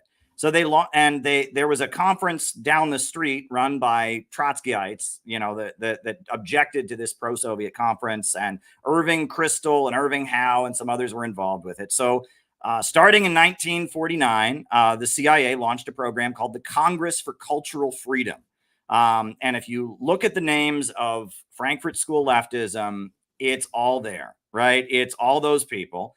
And they propped up what they were hoping could be a layer of people that were critics of American society, critics even of American foreign policy, but were anti-Soviet. And they made a lot of people famous. You just start looking at the names of all the leftists that you can trace them back to Partisan Review magazine, which was the CIA-funded magazine, the leftist socialist magazine that was suddenly on all the campuses, right? And it was critical of American society, but it was also demonizing the Soviet Union, demonizing anyone aligned with the legit communist movement. And that is why critical theory became popular. And that is why abstract art came to replace the predominant art form among leftists, to replace social realism. And that is why experimental music, and that the CIA was pouring lots of money in trying to get the kind of alienated intellectual in the West who would become a communist to not become a communist, but instead go to this other place where they could just be an alienated intellectual who was against capitalism, but was also against society, etc. And that's the origin of this. And if you look at the names of the people involved, I mean, Irving Howe, who became the founder of DSA, the intellectual godfather of DSA, he was one of these people who was subsidized for them. They were all followers of Max Shachtman. Max Shachtman had been like a Trotskyist who broke with Trotsky in 1939 and started his own movement. You can talk about Michael Harrington, who was with this crowd. He ended up setting up DSA. And that this was very much an intelligence operation. They needed their own kind of socialists. They needed their own kind of critics of American society, right? And then DSA is an even more interesting story, because you had the Socialist Party of America that existed, and it was this, we believe in socialism. We're just against the communists, right? We're against the communists. But as the 1960s movement got going, you had the rise of the new communist movement, various Maoist communist groups that were formed. And the country was changing, and China, which is where a lot of these groups had taken inspiration, was changing. And in the late 70s, Michael Harrington, he started the Democratic Socialist Organizing Committee. And as the Maoist new communist movement was collapsing, a lot of these people, the way that they were brought back into the Democratic Party was with DSA. And DSA had a huge amount of funding at that time, and it had and founders of DSA, Gloria Steinem, brags about her CIA connection. They made her the voice of American feminism, right? They knew that there needed to be a feminist in America, and they'd rather it not be a communist feminist. So they grabbed somebody who had done all kinds of intelligence work for them beforehand, and they made Gloria Steinem the top American feminist. She was on the founding board of DSA, and it was an intelligence operation. They need their socialists. And if you look at DSA, it's almost like the ruling class's winter coat, right? So it sprung up late 70s, early 80s, because, it was cold outside. They needed their winter coat. But then by the late 80s, no one ever heard of DSA. It had fallen apart. But then in the 90s, the labor movement, John Sweeney, and suddenly they took their winter coat out again. I remember in the early days of the Iraq War protests, I would see DSA listed on the endorsers of the big protests, and people would say, do they still exist? Like, DSA was a banquet that happened once a year where Cornel West gave a speech. It was like they had like a little photocopied magazine. They had almost thrown in the towel. But then the economic crisis came, and then all of a sudden the money comes in, and they got Jacobin magazine, and they're everywhere. And it is an attempt to control opposition. It is an attempt to create a layer so that people that are alienated and become interested in communist ideas go there, and they don't attach themselves to the global communist movement, and they definitely don't try to build a mass working class movement. And we will never be able to out whiz bang them, right? They're always going to have more money. The mainstream media is always going to boost them and all of that. The only way we can defeat them is by building a movement, an in real life movement in working class communities. That's the only way we'll ever defeat these people. We have to go build the real community, the real organization, the real, place people can belong and organize and fight for their rights. The strength of the Communist Party was the unemployment councils that they built during the Great Depression, that went out and organized people to go fight for their rights. And it's, at the end of the day, they'll always get the boosting, right? We will defeat them by building an in real life movement. And that's what we just have to keep in mind. They always will do this. They will build their layer of controlled opposition. What I find particularly interesting about the and BreadTube I put in this category, and I exposed BreadTube as, I just knew about somebody who was advising BreadTube. I didn't even know how right I was. I wrote a whole book, and then Gray Zone revealed that Abigail Thorne is like literally getting paid by British intelligence, and then she started bragging about taking Soros money.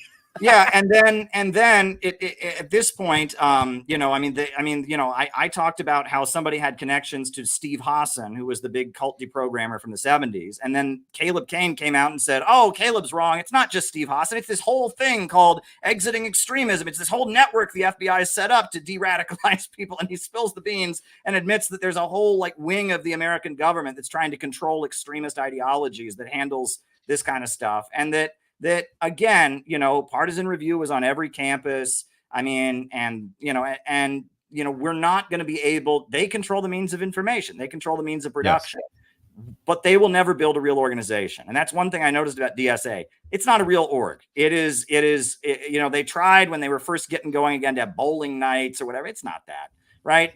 Most members of DSA get a phone call to go knock on doors around election time.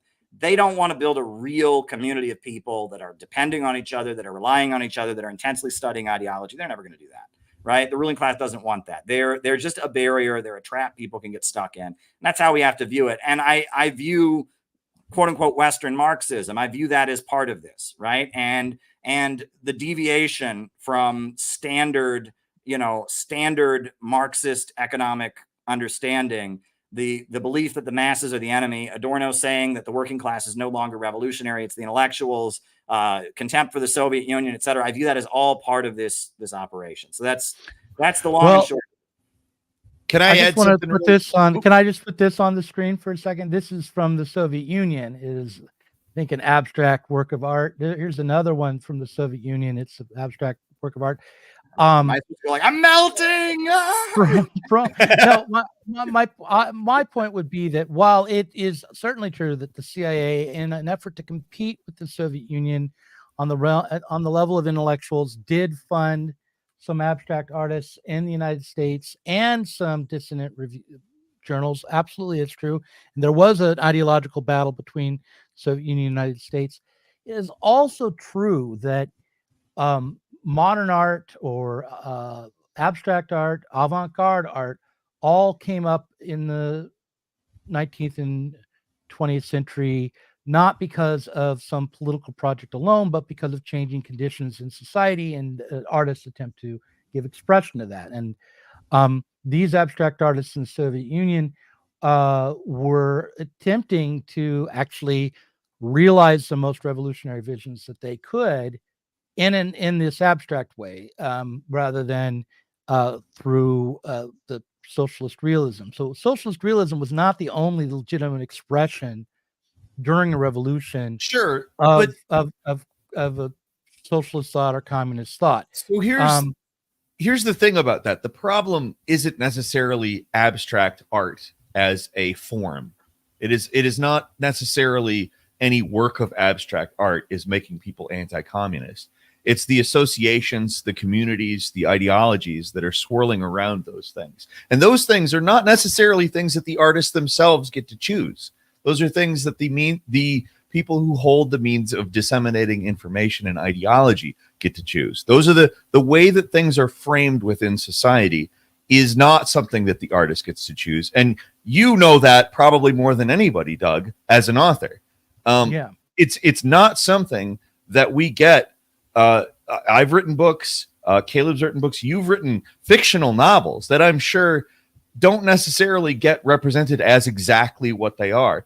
And the same thing goes for any theorist. The same thing goes for any. I don't necessarily think that anything that comes out of the mouth of Adorno or any of these people is automatically wrong. Just like I agree with Ron DeSantis on the existence of gravity. It's real. He's wearing boots to try to avoid looking like gravity has him completely on the. He's wearing high heels, this man, to try to look taller. He's defying gravity. He believes in gravity. In order to defy it, one has to believe it. I also believe in gravity. I agree with Ron DeSantis on that. And I will agree with things that are correct that are coming out of these types of theorists' mouth.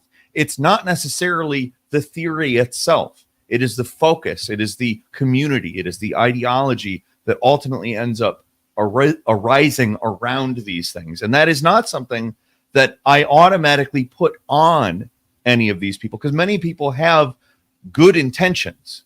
I'm not saying all of them do. Certainly some of them know that they can get some money out of this person or that person or this agency, so to speak.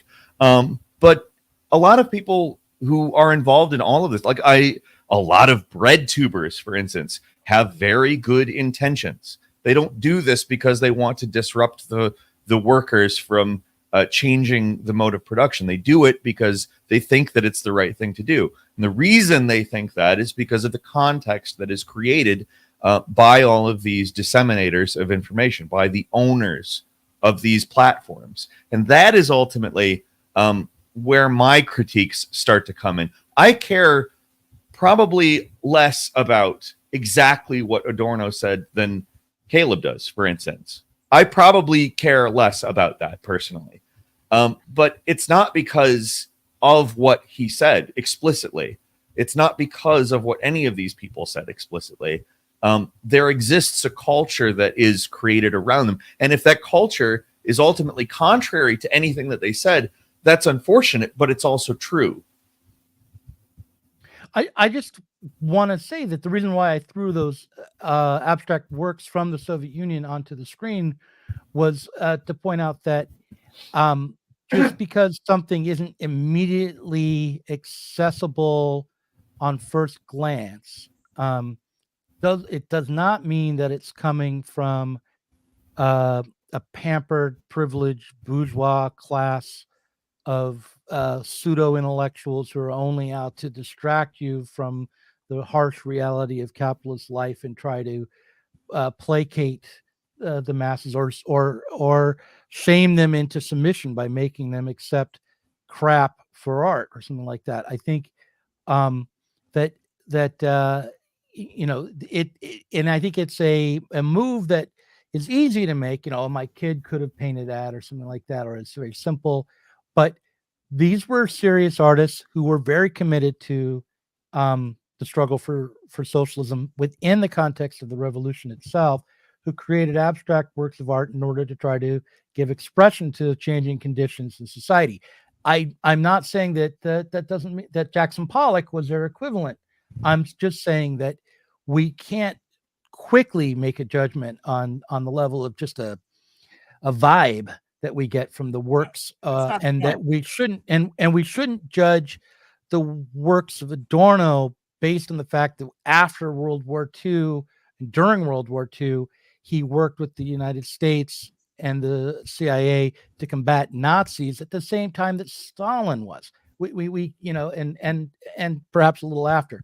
But no, it's true. That is true. The reason that he was hired on was to combat fascism and Nazism. We have no objection. And after he escaped that, okay. So it's not so black and white as all this. Now, I do think that with BreadTube lately, it's mostly obvious when someone is taking foundation money to I would agree. from a real critique. I think that there's no question that these artists in the Soviet Union or these artists over here would probably have still made these paintings, whether or not the American government chose to boost them or not, right? And yes. and judging them artistically is not a matter of who funded them. It's that's in the eye of the beholder or in the eye of the art expert or whatnot. It's subjective. The point is that in the Soviet Union and the people aligned with the Soviet Union were making works of art that had real people in them. That celebrated real, average working class people as heroes, farmers, workers, etc., that glorified physical strength, that projected optimism, and that at the same time the Soviet Union was doing that, our own government was doing that under Roosevelt. Roosevelt was building kind of a populist working class movement, and so he also funded and promoted social realism, not socialist realism. It wasn't explicitly Marxist, but if you look at the post offices throughout the United States that were, they were also promoting that. Post World War II, when the CIA is thinking, which they openly admit on their website, their intention was, how do we stop the Albert Einsteins and the Aaron Coplands and the smart people from becoming communists? The Diego Riveras and the and the Pablo Picassos. How do we stop these people from becoming communists? They explicitly looked for a style of art that would have a different effect on people, that would play into different aspects of these people's personalities. And that they promoted Jackson Pollock's paintings and they promoted abstract art. They promoted a lot of, you know, styles of music and expressionism, because they were trying to amplify certain emotions and feelings that these artists had, and trying to not amplify and promote other feelings and notions that may have been popular in these circles. And that's the point. Well, and there, you know, in theory, there could be abstract art that didn't lead to the same kind of conclusions, right? I think just because something's abstract doesn't mean it's going to have the same effect on you. But there was an effect to use art and culture to hypnotize the American people, right? There was an effort to degrade. I mean, you could make the argument that that is what is going on currently too. Yeah.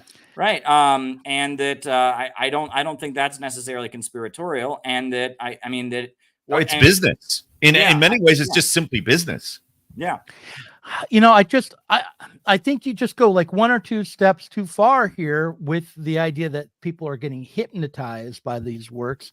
And I also think that you could look at some of the Soviet works of abstraction, one of which was just a black canvas, and then look at some of the works of an abstract expressionist like Motherwell, and not necessarily immediately spot the difference in the technique or the aim. And you're missing the point. That's, I mean, the point. Yeah, is, to me, that's not. I don't care at all about the art itself. Like big deal. I don't give a shit if there's abstract art in the USSR. I'm sorry to say, but like, I don't care. It doesn't even matter to me. I look at Soviet abstract art. I look at old abstract. It doesn't matter. The individual work is going to express different feelings. What they choose to promote is going to express different sentiments, and you can frankly put works out into the public that are intended to evoke certain emotions. That's not conspiratorial. And yes, Caleb used the word hypnotize, but ideology is frankly the idea, like propaganda, marketing. It's all intended to evoke a certain idea, a feeling, etc. And to say that it's not doing that it's wrong. It's flat out wrong. Well, okay, when it comes to works that are close to a black canvas, right? You know, then, and one of them is being painted in service of the revolution in 1917. Then what we're talking about is the context that it exists in. What is the culture being created around it? Right. And so that's, did the Soviet government choose to promote it and amplify it, or is it just somebody in the Soviet Union felt that way and wanted to do it? Or did the American government choose to promote it? No. That's the real question here. Why are you aware of it, Doug, as an American? I'm aware of it because I read books about the Soviet Union and surrealist art and Soviet art and montage and the history of the avant-garde in the Soviet Union. Not because I was it was pushed on me by the partisan review. Well, I'm not saying that anything was pushed on you here, though. Like or even in the partisan review, like the idea that Malevich or you know, that the Lazinski, this one is not representative of something authentic from the struggle for. Doesn't that usually have a woman who's like yelling on it or something? There's another one that's similar looking to that. Yeah. And it's like a propaganda poster with words on it, right? It's the same thing. But this is a red beats the whites. The red wedge beats the white. Is what it was. Okay. So this had a propaganda purpose at the time. And, but you know, it's so the point. Well, I mean, if that has a propaganda purpose, though, so does the ones here.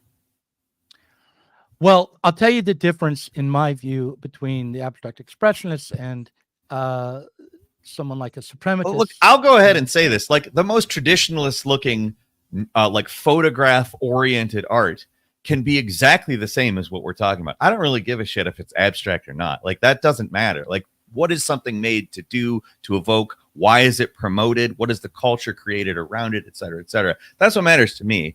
Like the style of art, like, yes, coincidentally speaking, abstract art is what was the vehicle for what we're talking about. I don't think that abstract art itself is automatically one thing or the other. Here's why Adorno liked abstract arts, whether it was the Soviet Union or whether it was mostly in music, you know, why he advocated for works that were sometimes dissonant. It was not because he wanted to alienate the listeners from themselves, but because he thought that works of art that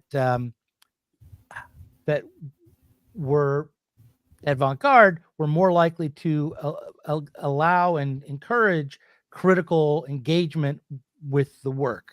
And whether or not that's true, I do think that I think for a certain type of person that probably is true, though. Like there probably is a certain type of person who sees an abstract thing and is more engaged with it, automatically speaking. But again, that's a certain type of person. If you have a dictatorship of the proletariat, right? If you have the working class actually in power, the necessity for them to be able to think past received opinions, to think past emotions, to have a critical insight is powerful. They'll have power and control. They will need to be able to think critically. Sure. And to encourage people to think past the surface of things. Is your argument that abstract art does that more inherently? No, I'm not going to say that. I'm just going to say that the aim of the avant-garde artist was to do that. I mean, I'm sure, not saying, but I mean, the aim of the marketer for Pepsi is to hold up a Pepsi can to the cop and offer it, and all of a sudden somehow we evoke a feeling. But the point is to evoke feelings. Critically engage with reality. It's the opposite. Doug, Susan Sontag, one of her most famous essays that she wrote was after the Nazi filmmaker. What was her name? What was her name? The Nazi filmmaker on photography. The filmmaker. What was her name? Leni Riefenstahl. After Leni Riefenstahl, when she went to Africa and she found an African tribe and she did a photo exhibit of them, right? And Susan Sontag wrote this essay for the New York Times called Fascinating Fascism, where she argued that in that essay, these photos of African tribes were fascist.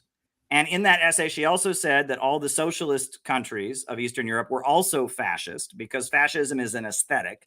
And in that essay, and I'll read you some of what she wrote, she described fascism as the ideal, or rather the ideals that are persistent today under broad banners, ideals of life as art, the cult of beauty, the fetish of courage, the dissolution of alienation and ecstatic feelings of community, the family of mankind, the contact between the clean and the impure. She goes down, mass groupings of people, turning people into things, the multiplication, replication of things. The fascist dramaturgy centers around the orgiastic transactions between mighty forces and their puppets, uniformly garbed in swelling numbers, choreography, mass athletic demonstrations, a choreography display of bodies. The art of the gymnast, now so popular in Eastern Europe, also evokes recurrent fascist aesthetics in holding or confining force, military precision. She's basically defining physical strength, feelings of community, being part of a group as Nazi, right? And she's playing into this idea that you should always be afraid of any kind of mass movement, any kind of coordinated activity. She's equating the socialist bloc with Nazi Germany in this essay. She later goes on to say, communism is nothing but the most successful form of fascism. This artistic criticism, it's not simply that she likes abstract art. More than that, she finds strength and community and things that as a Marxist, you should be for, right? The family of mankind, right? The liquidation of alienation and aesthetic feelings of community. These are things that we should be striving for. Yeah, we're going to build a mass movement, and she's telling us that they're Nazi. That's Sontag quote Adorno in that or something? Why are you bringing that up? Well, Susan Sontag is one of the main thinkers of this kind of school. She was promoted in Partisan Review magazine, that they're the ones that made her famous with Notes on Camp and other essays, right? And that she is a really big expression of this attempt to redefine leftism as anti-populism, right? And it's talking about artistic criticism. And I've read a bit of Susan Sontag, and she said that the white race was a cancer on the world. Right. Well, that's not a good thing to say either, is it? Right. No, but I'm not a big fan of Susan Sontag. Okay. I don't think she's a representative of the Frankfurt school, which was Marxist. And just because she might have magazines that promoted the Frankfurt school promoted her. The Der Monat in Germany and Encounter in Britain and Partisan Review. And this was a big ideological push by American intelligence to try and change leftism, right? I've been published in Compact. So has Nina Power. So has Sohrab Ahmari. And we are not. I am not the same politically as Sohrab Ahmari. Sohrab They Ahmari. promoted a wide variety of different voices, right? I Yeah. mean, that's the point. Right. But they boosted this stuff because they wanted a certain kind of leftism and they didn't want another kind. A cultural focused leftism, just to be completely frank. And again, I want to reiterate the point here. It's not necessarily that, everything said by X, Y, and Z is evil and created by the government. That's not what the idea is here. The idea is when somebody has the ability to curate what people see, curate culture. And in all honesty, like what I have read of Adorno is actually critical of what I am talking about right here. What you are able to make with works that are not your own works, but curating works, creating context amongst different works. It can be contrary to the goals of the people, of the creators of the works. It is not automatic that like any of these people wanted any of these results. That's not something that I think is even worth asserting. Like, I don't think that a lot of the people that derive a lot of theory from, like, I watch videos by people on YouTube. I don't necessarily agree with everything that's said, but people derive theory from these folks and they focus on culture and they don't talk about who owns and who doesn't. And if somebody brings that up, they're problematic and they're who you go after. Now, that is because of the context of what these types of works direct them towards. Now, is it because they've read everything by Theodor Adorno or Marcuse or any of that? Absolutely not. I would argue that most of these people probably have not read. I've probably read more of these people than these people who are promoting these folks have. But that's not really ultimately what meant. Like, it could ultimately be that these guys, and I'm not saying they are because they aren't, but these guys could be traditional Marxists. And if you promote it within a certain mode, a certain context, I like to call it fandom, personally. I believe that there is a mode where we commodify identity and we commodify community, and that is ultimately fandom. If you promote even the hardest of Marxist, traditional Marxist viewpoints in that context where it's a book club and there's merchandise and consuming it the right way is the right thing to do, the most materialist thing you can say can ultimately be contextualized in a manner that makes it useless. Again, like we've talked about Maga communism. That is that. It's a fandom Marxism that ultimately takes all of these materialist sounding things and focuses people on culture. And they're not even trying to paint themselves as culture focused. The Frankfurt School is explicitly painting itself as culture focused. Critical theory is oriented towards culture. Gramsci, for instance, oriented explicitly towards culture. I'm a little more familiar with Gramsci, for instance.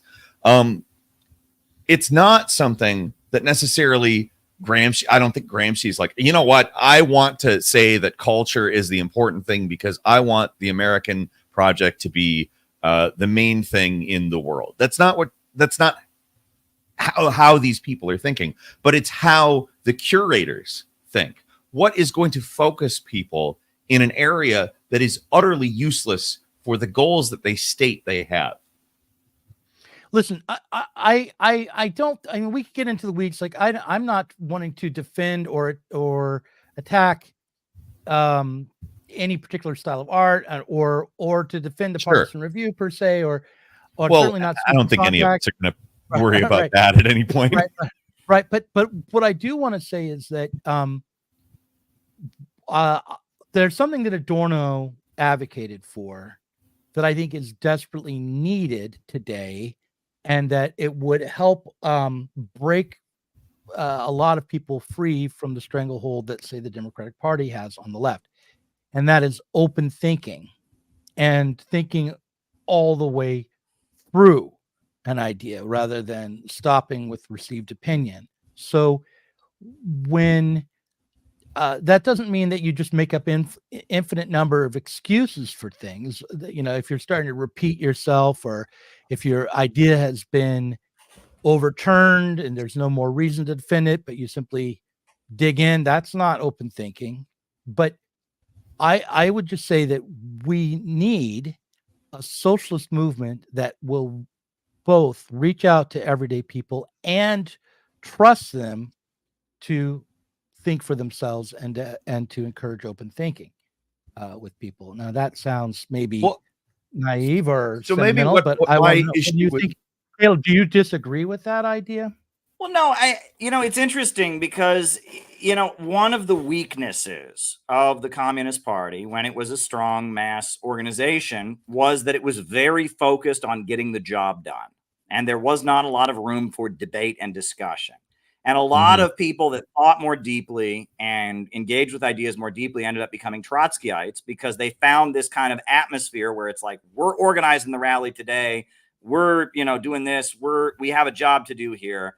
They found that atmosphere stifling, right? And they wanted to debate and they wanted to engage. And that Trotskyism as a movement was largely, it never, if you read a lot of the things written about it, Trotskyism never developed a mass base in the same way the Communist Party did, right? They never had unemployment councils. They never had, hungry people joining them and all of that.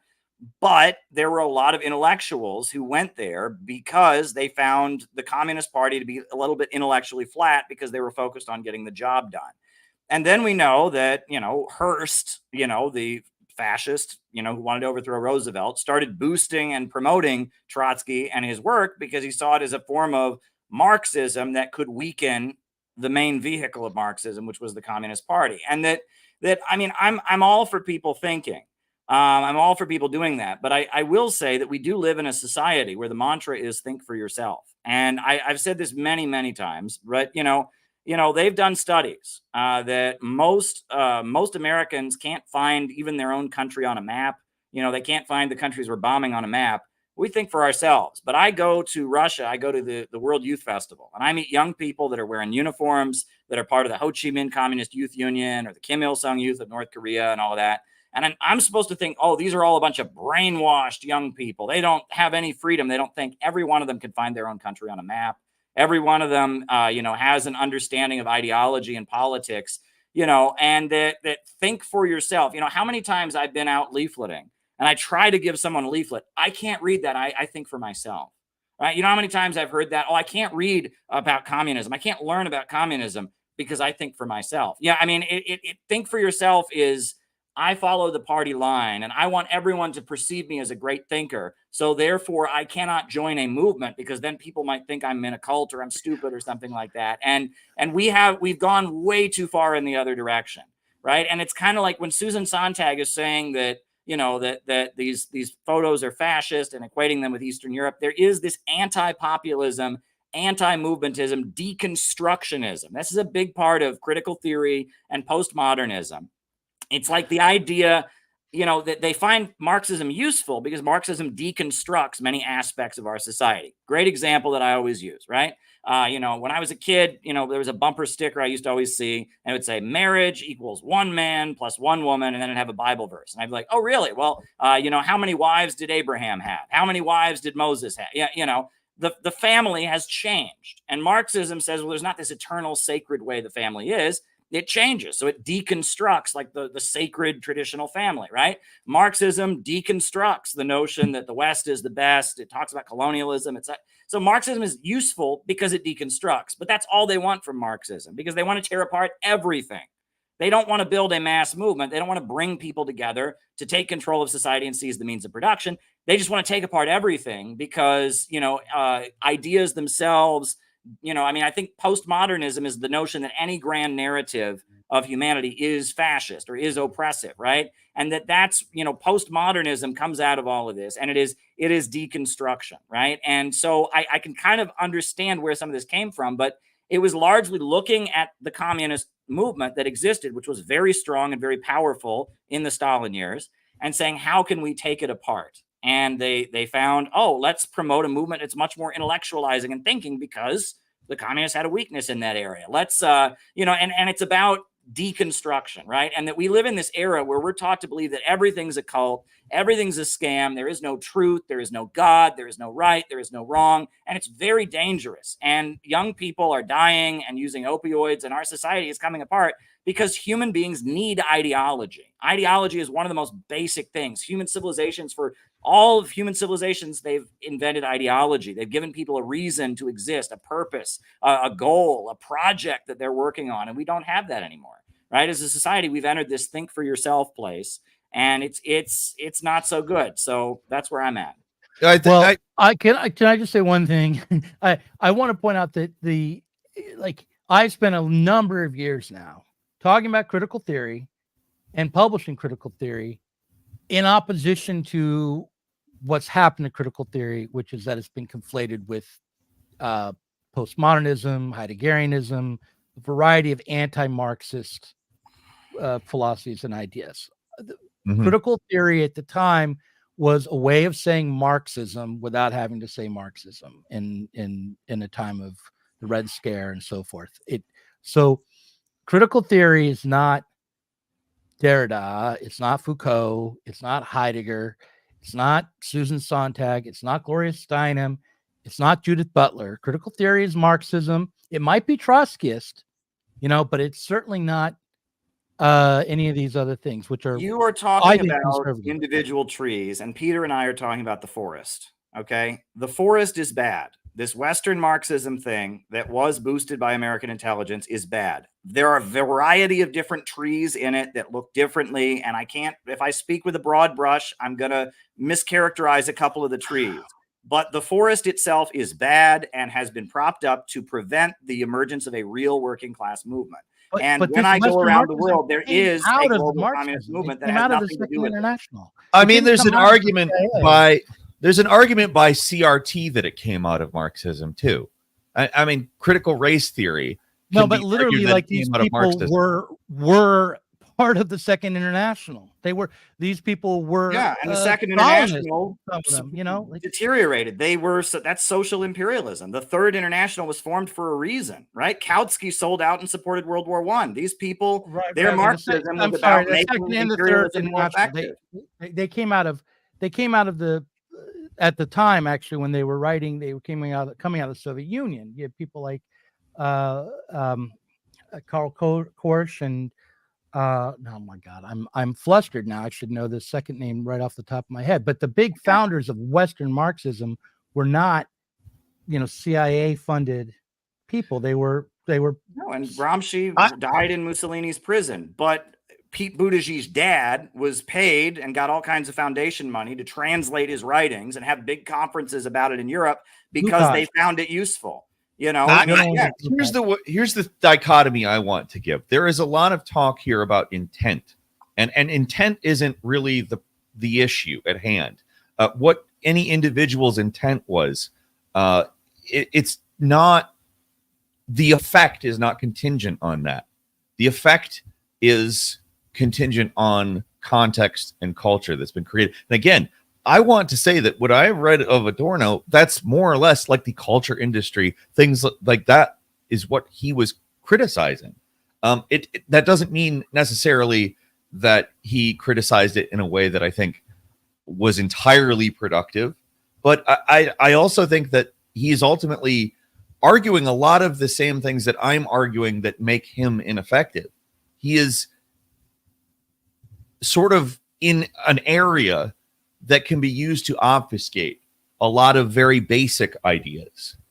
And I think that that's ultimately my issue with it. I am not going to argue with you. If you bring up a point from Adorno that makes perfect sense with anything that I'm saying, I'm not going to argue with you. I don't want to say, this thing is automatically bad because this person said it. I'm not that kind of a person. I don't think that way. I do see that, again, I think it actually a very good way of putting it was what Caleb just said about Gramsci. Gramsci is used in a very different way than Gramsci intended. And that is the effect of Gramsci. It is very, very obvious. That's it. Whenever I talk to somebody who talks about Gramsci, they get obsessed with stuff that frankly doesn't fucking matter. And what is the effect is always the question I am asking. And that matters. Like, again, to talk about abstract art and to talk about all of these various forms, it's the form doesn't really matter to me. It's the content and the context. Those are the things that ultimately really matter. So the content might be contradictory to the context, but depending on how it is represented, it can be represented in a way that undermines the original point. If the original point was actually to take down the United States government and change over to socialism, it's irrelevant. What is the effect? I totally agree with you, Peter. And I just want to say, like, you can do the same thing to Marx himself. You can. I agree, and we have. Again, I said we have very much seen that. Maga communism is an example of that. Maga communism is a fandom-oriented book club that ends up focused on culture. Yeah, you know what happened to Marx often in the 60s and 70s is that certain texts would become emphasized because it fit the political needs of the leftists at the moment. Right. So what I would say is that isn't just happening because of the intelligence community, although at the moment the intelligence community in the United States is certainly influencing a lot of our understanding of things in ways which go well beyond what I would have expected 10, 15 years ago. But it's also happening because of the way capitalism itself is developed, the monopoly power of capitalism, the imperialism that develops out of it, and the way in which we are discouraged from actual open thinking rather than the kind of open thinking which, you know, your brain's so open, your head's so open, your brain falls out, right? The thing is, open thinking. By the way, Caleb, when you started insulting Americans, I was like, wait, which one of us is a new leftist again? Which one of us loves America? So anyway, go ahead.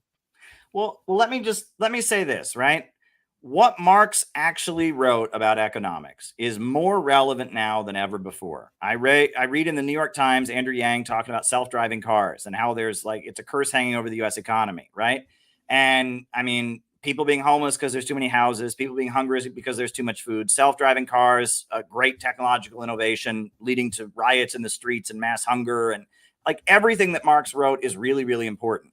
So why is it, and interest in communism and Marxism is through the roof. So why is it that your average Marxist thinks that Marxism and degrowth can walk hand in hand, and that your average Marxist thinks the right-wing caricature of Marxism is true? We want everyone to be poor and make it equal. We hate America and want to destroy the American flag. There is this Marxism that is a right-wing. I've spent my whole life trying to debunk this caricature that Americans have of communists. Communists want us all to be poor. Communists want to, destroy our freedom. I've spent my whole life trying to debunk it. And then out of nowhere, all of a sudden Marxism is popular. And then this caricature that does want to make Americans poorer, that does want to censor people's free speech, that does want, there's something rotten here, because what Marx actually wrote is more relevant than ever, and no one knows about it. They know this other thing. Can you see that might frustrate people? Yeah, absolutely. And I interviewed Bill Ivey, who was the former head of the National Endowments for the Arts, right after those Julian Assange leaked a bunch of emails from the Clinton campaign, and his was amongst them. And a lot of people on the right picked it up and started saying it just demonstrated this deep conspiracy within the Democratic Party. And I just went ahead and emailed Bill Ivey because I could find his email and invited him onto the document. And his email was out there, yeah.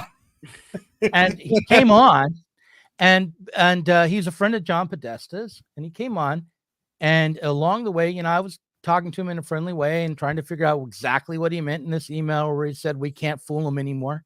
And at one point he said, I said, listen, I'm a Marxist, and he says, I'm a Marxist too. And I said, no, Bill. You don't get to say you can't be friends with John Podesta, saying the things you're saying, and say you're a Marxist. I'm sorry. You don't, but I was a little friendlier than that, although you've seen how I can be. And, but you're a contrarian. You are a contrarian, Doug. You love it. I do enjoy I do enjoy a squabble. But the I point, don't say that as an insult, though. I say that with affection. no, well, I don't think I'm only a country, but I can't be. No, I don't But either. yeah, I'm not but saying that to you. my point is that is not only did he say, Bill Ivey, John Podesta's friend, former head of the NEA, say he was a Marxist, and all he meant was I don't hate poor people and think that they should get more food stamps or something. Sure. But he kind of meant it, and a lot of people would have believed it. A lot of right wingers who listened to that podcast I call thought it. he and I were the same guy, and we're and like so I know what you're talking about, Caleb, and it happens, and it's a problem. It's a big problem for socialism. I call it yes, but it's good leftism. Like it's essentially every Red Scare stereotype. And this is the other version of the word contrarian, the kind that I'm not using affectionately. I'm not using to evoke a laugh or smile in any way. I'm saying that type of contrarian. They see the Red Scare. They see, the scary communists, the bad guys, and they see their opportunity to be unique and different and above other people. They see their moral superiority in that stance. Like, I am the one who gets it. You don't get it. I get it. And they look down on other people, and they come at it with, I know that this is good because you think it's bad. And it's just, that is the kind of leftism that sound we've like been dealing with. contrarians to me, Peter. Wait a minute. What do you think? Wrong kind of there's two kinds of contrarians. There's a kind that is trying to a provocateur, so to speak. That's a good, in my opinion, that's a nice thing. I don't think that the type of thing I am describing here is good. I think that it's bad. I think it's very bad. Well, I mean, the thing is, I mean, I would have to think about some of this, but part of it is social media, right? Is that social media, and I don't even think this is some kind of conspiracy. I think this is just the way social media works. Is the more outrageous and offensive your idea is, the more attention you get. Absolutely. I mean, I've made entire documentaries, books about how outrage is a driving factor in a lot of the stuff. But if you're serious about politics, you want as many people as possible to vote for you and join your movement. So you're not trying to make it sound outrageous and offensive. You're actually trying your hardest to make it sound reasonable and sensible, right? And that social media has very much, amplified people going out of their way to be as offensive and crazy as they can. And that's a problem that I see. And I think that's part of this as well. I mean, at the end of the day, right, we need a movement in this country for jobs, healthcare, and education, for ending the wars, for public control of the banks and public control of our natural resources. That's what we need. And we need that movement to take effect. And we need people to join that movement. And we need people to not think that movement is coming to get them. And then I think the bulk of Americans who hate communism, and then that's growing now too.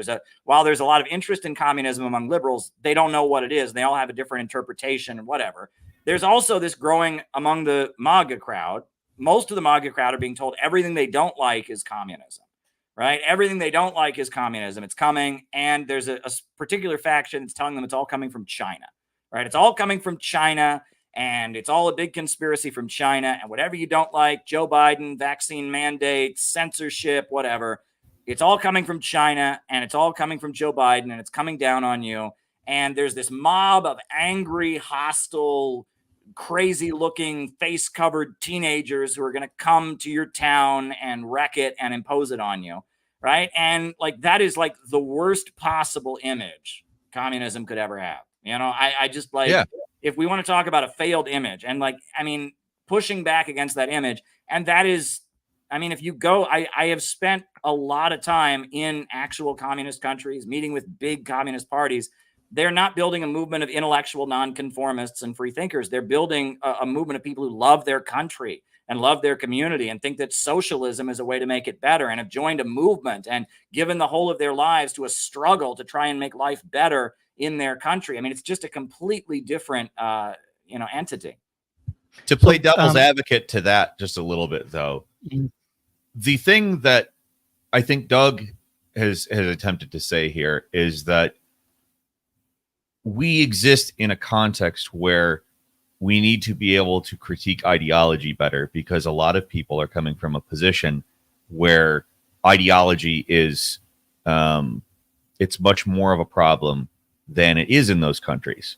And it's arguable that they don't have the same kind of problems, ideologically speaking, and they aren't coming from the same kind of problems. So to me, the question or the attempt to synthesize what you're both saying here, or sorry, it's probably going to be a shitty attempt, but the attempt to synthesize what you're both saying here, though, is that we live in an American context, and we need to have an approach that is able to adapt the viewpoint. A, we are very fiercely independent thinkers here, and to the point of our detriment. But Yeah. B, we're also very ideologically poisoned in the manner that we are, while we are doing things in the style of free thinking, so to speak, it is not really genuinely free thinking, because it's still picking from the choices on the platter served to us by capital, by the bourgeoisie. So what I think the type of thing that we desperately need to be able to figure out here is, how do we do this movement while at the same time finding a way that these people are not poisoned in any way? Because we can't make Americans just be from a communist country. We can't think the same way that one of these countries that has developed over the last several decades into a more communist paradigm, not necessarily a communist paradigm, because certainly nobody is at the end game at this point, but we are coming from a different context. So how do we do that, I guess, is the question here. Well, right. And can I ask one more question on top of yours, Peter, for both? Sure. Of you, to kind of put it into, to kind of concretize the question of how do we Sure. Yes. break free from ideology? So I am with you, Caleb, and with you, Peter, in so much as I think we have to bring, not only do we have to bring ideas about Marxism to everyday Americans without asking them to hate themselves for who they are, right? Absolutely. But we also need to recognize what is going on in everyday people's lives and in America that is the best aspects of America, and that we should learn from and we should encourage, right? Because I think there are a lot of great things about American people. 100%. A lot of great things about lots of about Chinese people, about Russian people. Maybe not the Well, same let's not go that far. no, I think there are. Obviously, I'm going to say that. I know there are. I know there are. When it's a platitude, I know it's a platitude when I say that, but I actually really mean it when I talk about my own people, right? About the Americans I know. Absolutely. And well, that's the thing. That's what's led what me to. Sorry. I Go want ahead. to ask this question about that, which is, but how do we encourage American workers and Chinese workers, Russian workers, to find what's best in themselves and link up with one another, to avoid the ideological trap of nationalism at a point when there's a good chance for geopolitical conflict to emerge between these superpowers, which I don't think, or maybe I'm wrong here, but I don't think that would be good for no, I don't think that a war between China and the U.S. would be good. Yeah, or Russia and right now, revolutionary defeatism. Our real enemy is at home, and that needs to be the message that is hammered home to American workers constantly. That our real enemy is Wall Street, our real enemy is the Pentagon, our real enemy is the big banks and corporations that run our country, and that China and Russia and Cuba and Venezuela and all those countries could be our allies in defeating them, and that we have more in common with the countries around the world that are struggling against our oppressors here at home than we do with our oppressors here at home. I mean, that is the understanding, and that's, we use this photograph. The textbook, the new CPI textbook, We Won't Fight Another Rich Man's War, 1976, to protest the bicentennial. The Revolutionary Communist Party got hundreds of veterans to march through the streets of Philadelphia we won't fight another rich man's war. I mean, that is the duty of communists in a period like this, especially when our ruling class is trying to foment hostility to Russia and China. We need to be saying, no, turn the guns around, right? Let's make war against Caleb, the war would you maker. encourage Chinese young people to join up and fight for China? Yeah, absolutely. Right. And you would Their encourage game and American young people not to defend their country? defend their country. What are we defending? I mean, China's not a threat to us. I mean, we're talking about on class lines here, because the Well, real it's basic problem. Leninism. I mean, you always Yeah. welcome the defeat of your own bourgeoisie. We live in an Yes. imperialist country. Even if China was imperialist, we would still welcome the defeat of our own imperialist bourgeoisie. Turn imperialist war into civil war, right? I mean, that is very basic. I mean, Yes. there's exceptions like World War II, but aside from like a World War II like situation, right?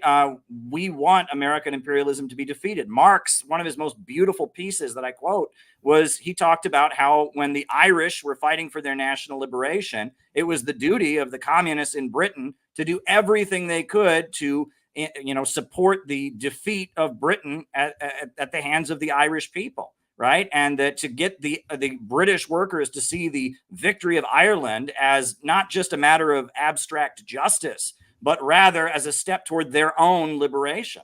Right. That if China defeats the United States around the world, that's a victory for the American working families. Right. And that if China is overthrown, that would be a defeat for us. The fall of the Soviet Union brought in huge waves of austerity. Right. Living standards went down. Unions got weakened. Right. Whenever there's a big defeat for the global anti-imperialist and socialist camp, it hurts us here at home. Right. It hurts the working class. Absolutely, because it gives them more of a monopoly on all of these aspects of worldwide production.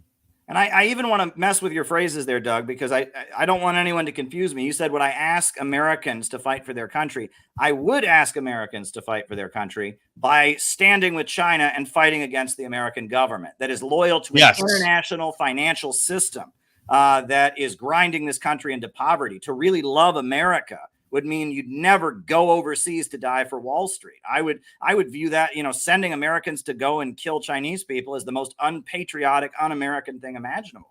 So there you go. I just remember 3 years, like a year and a half ago, I was at a wedding and this Canadian man